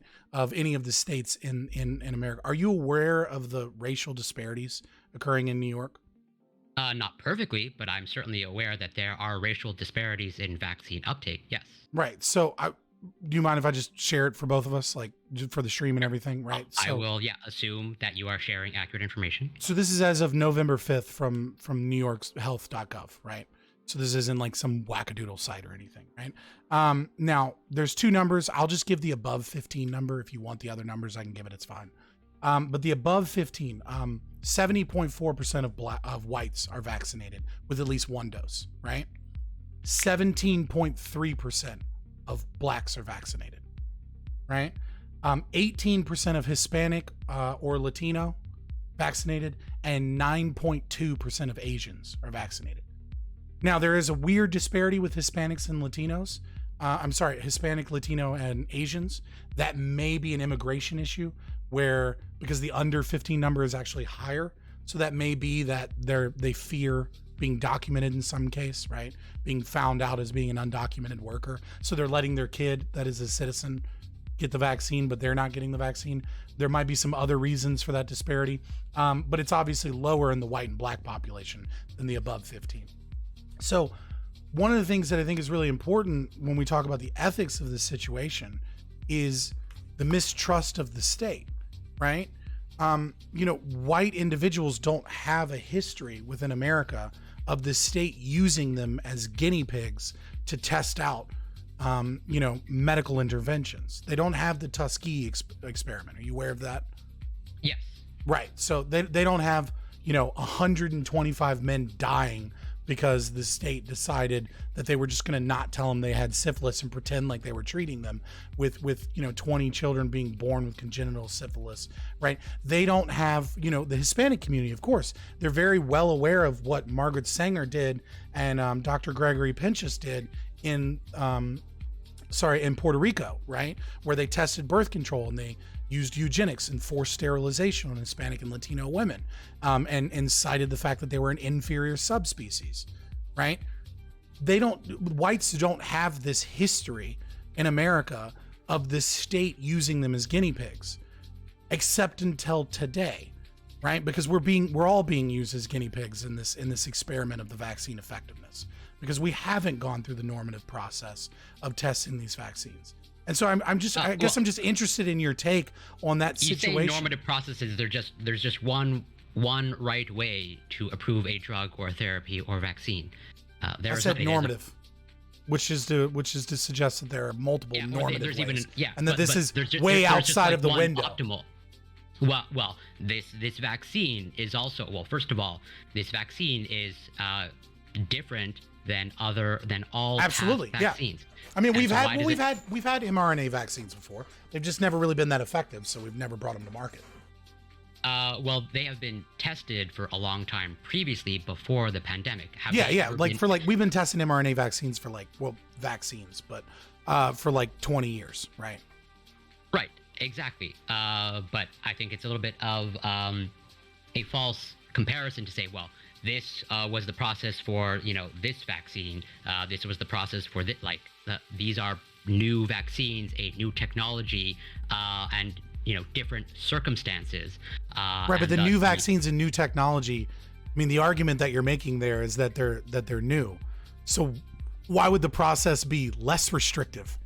You should be making the exact opposite. I'm not saying it's less. I'm saying it's different given different circumstances.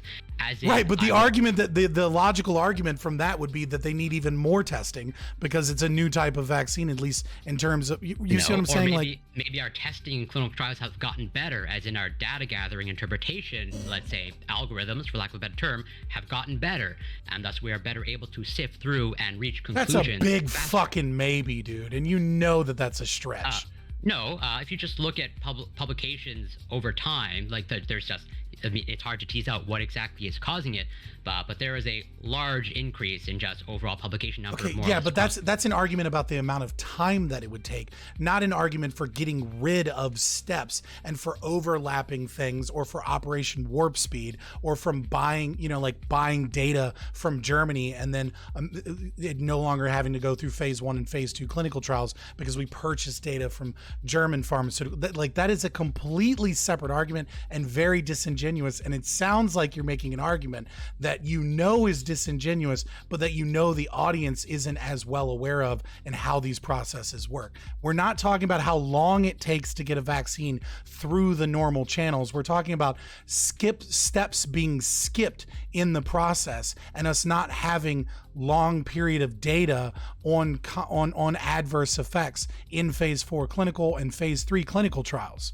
right? That is not the same thing as we could maybe, it might used to take us 5 years, but now it'll only take us 3 years or 2 years. That's a totally separate institution. And it's also a nice pivot from talking about the fact that these mandates are disproportionately affecting people of color because they have less trust in the government and institutions. If I may interject briefly, and just to tie it in, hopefully, to what you brought up in terms of, let's say, certain minority groups being, more hesitant as a result of, obviously historical atrocities that have taken place, right. Which I fully recognize, and it's totally understandable why these minority groups may be hesitant, for this current vaccine. And it seems like you have, some sort of background in psychology, and I would assume, I don't know, that you are aware of, sort of the psychological trap of just well, this is how it was in the past, and therefore it's applicable to now this specific circumstances. As in, just because this is how it was in the Thomas past. Paine, right? Thomas Paine, perhaps the sentiments contained in the following pages, not yet sufficiently fashionable to procure them general favor, ... time makes more converts than reason. Which is just as, their hesitancy or as a result of these groups' experience or past historical experience may generate this hesitancy. That doesn't necessarily mean that they shouldn't take this vaccine. It is understandable the lens at which they are looking through, but given the present circumstances and hopefully the ability to assess evidence or be able to consult experts who can assess evidence, then you should be able to make the decisions based off of the current circumstances. Just as in the decision-making process of the approval of vaccines, you can consult the past, but again, it's a psychological trap that just because this was the process in the past, but that doesn't mean it's amenable to these present circumstances. Just as, we should be cognitively flexible to adapt to new circumstances, maybe our society should be, cognitively flexible to adapt to a global pandemic, and, maybe our approval process for the vaccines may be different, not necessarily better or worse, as a result of the current circumstances. That's fine, but but what you're making an argument, right, for getting rid of safety measures, right, and for coming. No. Yes, you are. Yes, you are. You're saying that they need to be psychologically amenable to the fact that it happens quicker. That's fine, but we're not talking about it happening quicker. We're talking about having less available data when an intervention comes to market. Okay, there is a lot of things that we do not know about the vaccine. You're trying to disconnect two things and then reconnect them later as a means to pivot away. It's bullshit, and I'm not going to allow it. Okay, we're not talking about time constraints. What we're talking about is that we have a lot of missing data. Okay, and again, when talking about the ethics that get involved, I appreciate that you're ideologically consistent, right? And that the factor of there being vastly unequal outcomes based upon race isn't a consideration for you. I would say though that maybe I don't know if you maintain that ideological consistency in other areas where there are unequal outcomes due to racial differences. It'd be interesting to see if you do maintain that ideological consistency. It'd be very conservative of you. But the thing, it's not even necessarily my position. But the thing is that we need to be talking, you're not talking about the speed at which something is being done. And then you're trying to say that it's a psychological effect, right? That this is an appeal to tradition. It's not an appeal to tradition to want safe. Okay, sorry, psychological trap. It's not an appeal to tradition to want to have safe and effective vaccines. But what you're saying is, no, it's safe and effective. You're just going off of the old way we used to do it. The new way is totally fine, where we don't have the fucking available data that we need in order to bring a vaccine, not only to bring a vaccine to market, but also force you to take this vaccine.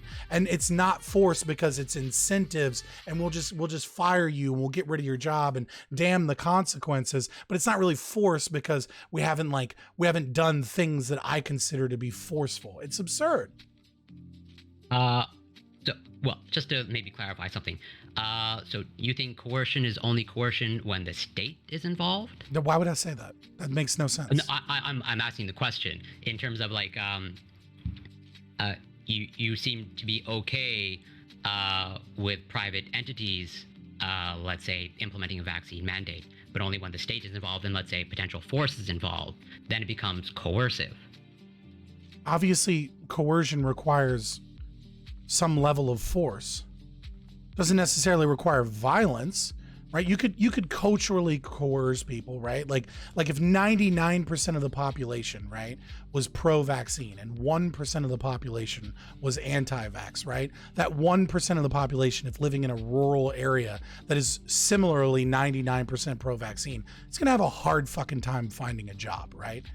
Now, is that necessarily coercive? Well, nobody's forcing them to have those positions. Yeah, right. That's why I'm at, like, it's pretty much, you only view coercion when it comes, like, it's only coercive when the state is involved because they have the monopoly on power and force. Well, that's not what I'm saying. Coercion, I literally just said the opposite. Okay, well, I mean, right, like I'm not a state, but if I have a younger brother and I tell him you better do this or else, and when I tell him I'm going to beat him up, right? Like, that's obviously coercive. Yeah, okay, so then only when violence is involved is it coercive? No. Either from... Okay, so you're okay with private entities coercing their employees.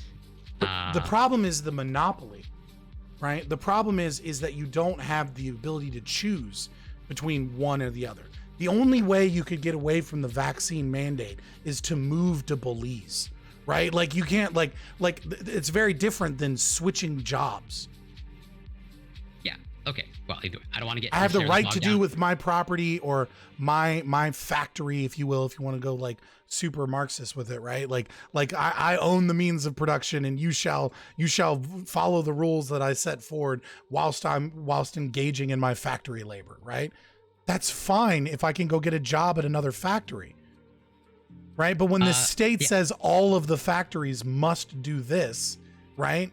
Then we're in a problem because no one has the choice. The property owner doesn't have a choice. The individual doesn't have the choice. The sovereignty of the individual doesn't exist in that point, right? You're going against the Jesus Christ. Deontological? Thank you. You're going against those principles, right? You're going against the idea of individual sovereignty, freedom of association, freedom of discrimination, freedom of movement in a lot of these situations. You're going against all of these freedoms, right? But a freedom is a capability. When the state says you don't have this capability and they force you to not have that capability, then you're infringing upon that capability. But right? It's not... Yeah. Well, I just want to go back to, let's say, the original point that you were making in terms of the approval process of the vaccines. And since it's pretty much been expedited, then it is not appropriate to mandate it because there are too many unknowns about this vaccine. Well, I'm engaging in your like I stated, we went to get away from only talking about philosophy of ethics and the problems with consequentialism versus a deontological or virtue ethics position, right? Which are the normative kind of ethics schools of ethics, right? Like we could talk about weird shit, but I mean, personally, I'm a functionalist, right? So we could really get into some weird shit, but instead of talking about I brought it down to your argument and then said, let's engage from your philosophical position. And your philosophical position requires that there be limited probability, right? Because if you don't have limited probability, right, then you are engaging in an unethical decision by your own measure of ethical standards, right? And so I'm engaging with the argument that you have limited probability because there are a lot of factors, there are a lot of racial issues here, there are economic issues here, there are sociological issues here, there are cultural issues here, there are political division and divisiveness and conspiracy theory creating issues here by your position, as well as the very vaccine efficacy itself and future unpredictabilities, because we have a novel virus and we have a novel vaccine, a new vaccine to market, well, multiple new vaccines to market, right? And so the idea that you can get rid of informed consent. Well, exactly. Novel, new circumstances, and maybe we need to adapt to these new circumstances. That doesn't necessarily mean getting rid of safety measures. You're pivoting away from the probability issue. No, I'm not. At least I don't think so. Because, well, maybe I just don't understand exactly what you mean, because to me everything. You understand what probability of future, right? Yes. Right. So you understand that consequentialism requires that you have limited probability, correct? Yes, but I think that holds true for virtually every position. I don't think anyone can know the future. Right, but that's not what I'm asking. I'm saying you have to have limited probability, not perfect probability, limited. Well, exactly. So it's just what's the you have to have a reasonable expectation to believe, right, that the end result will be more positive for more people than the other choice. If given a choice between two things. Yes, right? exactly. My argument engaging with your philosophical position is that you don't have that. There are far too many factors involved because we have a novel virus, because we have a novel vaccine, because there are sociological issues and economic issues. So then why is it that all the people who are qualified to assess the evidence have concluded the opposite to your conclusion? Why is all of them?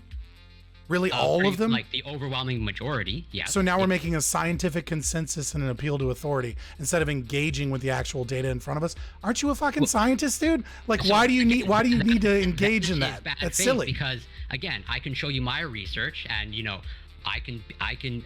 I don't need you to show me your research or expound upon your credentials. Well, I'm saying you're an expert and you're an individual and you're in a debate about this. Stop talking about what the public health experts have said and appeal to authority, and let's engage with the actual data and the argument that we have available to us. No, they are experts. Experts. Do you not understand what an appeal to authority is? Yes, I do. You're avoiding the discussion of that to talk about the state. No, I want to change the framing. I wouldn't call myself an authority on my own research. Sponsored by Pfizer. I would call myself an expert in my own research and the techniques that I use. I wouldn't call myself an authority on whatever SPR and surface plasmon resonance and ELISA. I can show you evidence. Words. Yes, exactly. Those are words, but I wouldn't Proof say I'm by an authority intimidation, but on still, those those things. are words. I'm an expert in those things that I'm qualified to talk about with, let's say, some expertise. So do you want to get back to the argument, or do you want to keep using appeal to authority? Yeah, or experts, in terms of not everyone is qualified to assess evidence. Just as again, your argument is literally an appeal to authority. Like, you get that, right? Like, we're not engaging with the probability. You're just saying, well, the experts have agreed that we have sufficient probability. So why do you disagree with them? And then I'm giving you all of the reasons I disagree with them. And we've had tons of examples. We talked about Japan. We talked about ACE2 differences in ethnic groups, right? Like the difference between why is there a large disparity between Ashkenazi Jews and Black Africans and African Americans? Your position is is it your position that every single person on the planet is equally qualified to assess scientific evidence and no, it's my position that everyone has a right to informed consent. That's my position. You're getting rid of that. Right, you are infringing upon my rights. So how do you get informed consent, let's say at a hospital or at a doctor or for cancer treatment? How do you get informed consent in those contexts? You really don't understand what appeal to authority is. That's not an appeal to authority. What is it then? Speaking to an authority figure to get their position so that they can give you informed consent so that you can make an individual choice is not an appeal to authority. Saying the experts have agreed on something, so therefore the state is able... Can you tell me what it is then? If it's not an appeal to authority, what is it? That's not an appeal to authority because they're not making an argument. They're not in a debate making an argument about whether or not one thing should be done. They're making a personal decision about their bodies and then seeking out a medical professional. Comes to you and says, we've biopsied whatever, and the pathologist says that this is what you it literally is. Okay, like bro, I'm sorry, you really don't know what an appeal to authority is. That's not an appeal to authority. An appeal to authority is you and I are having a conversation about, let's say, my cancer, right? And I'm saying, look at all of these things, and this is why I think my treatment is not necessarily right. And I've done some research and I've looked at it, and will you look at this data with me because I think this is wrong? And then you say, well, the doctors say this, so. And then you don't engage with any of the data that is available, and you dismiss the argument by saying that other people are experts and they have this opinion, and you use that as a means of not engaging with the data and the argument that is in front of you. That is an appeal to authority. That is what you are doing when you say, well, the experts have agreed this. And I'm saying engage with all of these probability issues, and then you engage with them and you accept that these are probability issues.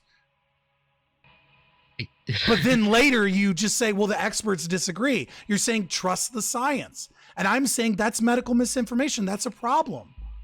Well, no, because as I've originally stated, I would prefer that everyone go to their family physician or doctor and go get vaccinated. Yeah, that's a preference. But you're still pro-vaccine mandate. Yeah, but in that context, they're not your principles, so they don't apply to this. It's a non sequitur. Is that someone appealing to authority if they go to their doctor, or is that them getting informed consent? Okay, you're breaking apart the English as opposed to engaging with the logical fallacy, right? It is technically, that's like saying Black Lives Matter, right? And I'm like, okay, what does Black Lives Matter mean? It's like, what are you talking about? Rainbow capitalism? Are you talking about like the term Black Lives Matter? Are you talking about the organization, the political, the 501c3 Black Lives Matter? Are you talking about the movement, right? So words can have multiple meanings, right? You're not engaging with the logical fallacy and instead trying to pick apart and deconstruct the words appeal to authority as a pivot from actually engaging with the data in the debate. It's bad faith. And I won't, and I'm simply not going to do it anymore. When you use words like pseudo-infection for the mRNA vaccine? All right, so you can bring up something that we joked about and I said was colloquial language fucking an hour ago, or you can actually engage with the debate. Right? Engage with whether or not it is ethical. Intentional. Because I know that you know better. As soon as I attempted to call you out on it, you said, yeah, I'll correct myself. And so, all right, so I'm going to dismiss with your whataboutism and ask you again to engage with the actual debate, which is whether or not vaccine mandates are ethical.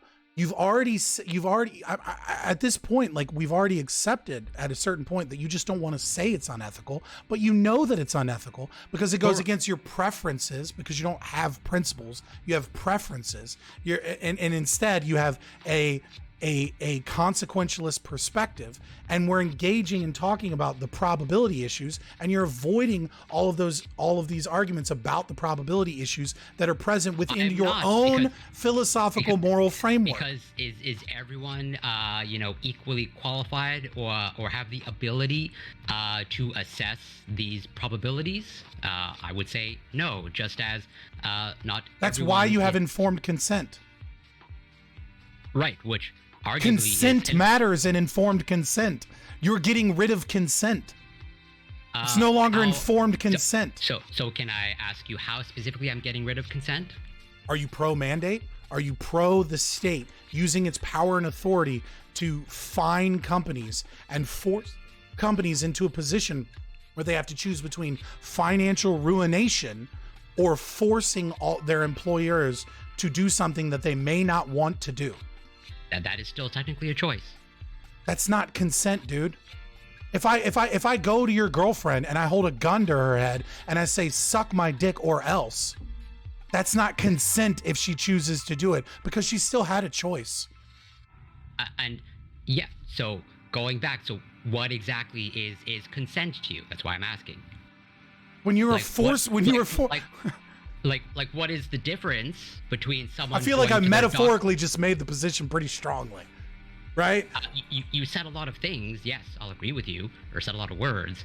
But what is the difference of someone going to their doctor, which I think is arguably a medical expert, versus a medical expert, conveying information and saying you should get vaccinated? There's no difference between those two things. The difference is when you're forced to do it. I have no problem with a medical expert saying you should do this. This is my opinion. Of course he has a right to his opinion, and his opinion or her opinion or their opinion should be listened to because they have a lot of knowledge in the area. But that's not about that. That's not getting into mandates and informed consent.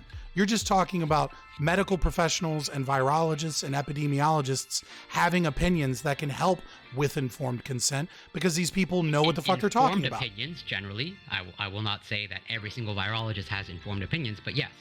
Well, I mean, they can be wrong opinions, but if they're a virologist, let's be honest, their wrong opinions are informed by quite a lot, I'm sure. Yes, exactly. And so you bring up this probability argument and just saying that it's kind of like, a black box and that, no one can assess the probability. I didn't say that. Okay, so maybe I'm just not following your probability. I'm saying you don't have limited probability. I'm not saying you can't assess it. I'm saying you don't have enough data available to be able to get rid of the principles or the founding values of your nation and force people and take away people's rights in the means of doing something that you don't have limited probability on. If it's a founding principle, then why have certain vaccine mandates been upheld in the past? Can we get a block on that guy? Sorry. That's okay. Sorry, can you repeat that? Someone came in and literally just put like nothing but gamer words. So may I ask, if these are the founding principles, then why have certain vaccine mandates been upheld in the past? What do you mean? Be more specific. So I think it was in the 1920s or so, the Supreme Court upheld that for the smallpox vaccine, or rather, for some cases, like it has pretty much been upheld that for a child to enter into school, they require vaccinations. Yeah, I'm not for that. Okay. But I'm also not for public schools, so. Oh, okay. Well then. I'm against the state, so I'm for the total privatization of all property. All right. So I think we have covered this topic for an hour and 10 minutes, and I think we're going to closing statements. So Corey, if you want to address what he just said, feel free to. But if you don't have anything, then we're going to close the statements. Sounds great. Yeah. No, I think we more or less hit a little bit of an impasse. Obviously, we have some fundamental differences that are probably irreconcilable, I would suspect, although maybe not. You don't want to get a divorce so quickly, do you? Pardon me? Can't we just make things work out? We don't need to get a divorce on irreconcilable differences so quickly. No, I never said that I want to get a divorce. But yes. I love you, damn it. Let's make this work for the children. Yes. The hopefully, assuming it's approved, vaccinated children. But my closing statement would be that pretty much I will certainly recognize that we don't have perfect data, just as we will never have perfect data. We don't have a complete picture, just as we will never have a complete picture. And that, yes, these are unprecedented times that may require or necessitate unprecedented measures, not necessarily at all costs, which is why I think I made it clear that I'm not in favor of violence, even by the state or anybody. And I think that's where our differences, I guess, lie. And so, I think the evidence as it stands now, even just going by variable by variable, and comparing the risk and benefits of the vaccine versus the risk and benefits of a COVID infection, that the vaccines, the benefits heavily outweigh the risks. And that for practical purposes, while I am not pro-mandate in the sense that I am certainly not in favor of, the state showing up to one's door to stick a needle in some person's arm that refuses the vaccine, but rather as a practical measure, I support and understand the state's implementation of a vaccine mandate as it's implemented, where, yes, if you choose not to get vaccinated, you are subjected to weekly testing, perhaps your job is in jeopardy, and, no force involved. All right, and tell us where we can find you. I am Corey Campbell, and I can be found at Corey Campbell twitch.tv/Corey Campbell 84. Alrighty, and Fabian, closing statements, and then plug your social. Yeah, so again, just talking about closing statements of the vaccine efficacy and some of the misinformation. I think one of the things that really just highlights this whole argument is a recent Gallup poll that showed that 41% of Democrats in the United States and 22% of Republicans believed that the hospitalization rate for COVID was over 50%. In fact, only 2% of Democrats were able to accurately say the hospitalization rate was below 1%. And even only 16% of Republicans. And I really think that this shows that this narrative that we're learning about really is medical misinformation. This trust the experts, trust the vaccine is safe and effective. COVID is this extremely dangerous situation. And we're not having an honest conversation about the science in this country. And we're not having informed consent. And we see this as it pertains to the mandates, and what is occurring in these mandates is that people are obviously not informed because 98% of Democrats in the United States of America have clearly been affected by medical misinformation from the media, from the health experts, and from the state. And I think the numbers just don't lie when 98% of Democrats got it wrong. Obviously, medical misinformation and informed consent is an issue in this country. I think the idea morally about the situation of mandates and whether or not they are morally right, you have to have a normative ethical position, and it has to either be based off of virtue ethics, deontology, or consequentialism. Now, you may take another, less normative ethical position, and that's fine. But if we're taking this consequentialist perspective that we have to do it because the situation is going to help more people than it's going to hurt, and so we're willing to get rid of your rights and your liberties in the name of forcing your employers or doing some half measures to force you to get the vaccine, that is, in my opinion, morally evil because I am a deontologist and I have a strict set of moral positions that I would never violate. But even if you are taking that consequentialist perspective, you have to recognize that we don't understand the political issues here. We don't understand what is happening in terms of the division and how people are being drawn towards conspiracy theories. There are sociological issues. We can see that there are massive economic issues. Labor unions are fighting. We can see Black Lives Matter fighting in New York and getting no media attention about it because they're against these mandates. So there are racial issues, social issues, cultural issues, economic issues, and of course, looking at vaccine efficacy and all of the issues in testing it. mammograms, prostates, looking at Japan, looking at racial differences in ACE2 receptors, looking at, SARS, looking at booster shots and how effective they are versus acquired immunity that you may get from naturally getting the virus. And all of these issues, we realize that the consequentialist argument simply falls apart, and that we do not have limited probability. And therefore, you must realize that from any position, unless your principles are that of authoritarianism and tyranny, you cannot say that this is an ethical thing to do to have the vaccine mandates. You can find me at twitch.tv/Fabian Liberty. You can also find me under the same name under YouTube. It's more of a pet project. Myself and my streaming partner, we do news reactions, we do book readings, we do debates, obviously, and we do boycott Blizzard streams because Blizzard is a shitty company that likes to sexually harass their employees, and so we engage in a little praxis. Yeah. So thank you so much for having me. It was great. Sorry, Renyald's internet was a little messed up. Yeah. It's really nice meeting you, Corey. I'm really glad that I got to debate someone that, didn't have any idea. Like if I just brought up Israel, they'd be like, what do you mean Israel? You clearly know your stuff. And it was really refreshing having a conversation where we could get into philosophy, get into science, and not seem like I'm talking over somebody, but I'm actually talking to a formidable opponent in that regard. So thank you. Yes, absolutely. I echo that sentiment. A pleasure. I want to thank both of you for being on here. Sadly, but you can find Renyald on YouTube and Twitch. Give him love. He is just pretty much entered the Twitch politics world. And so thank you, Fabian. Please send along my thanks to Renyald for reaching out to me. Very grateful for the opportunity. Yeah, it was awesome. It was fun. Yep, and thank you, Corey Campbell. And for everyone who's watching, give love to both these guys. It was a great conversation, and I was glad to be the impromptu moderator that wasn't planned out whatsoever. But yeah. All right. Thank you so much. Thank you. Till next time. Till next time.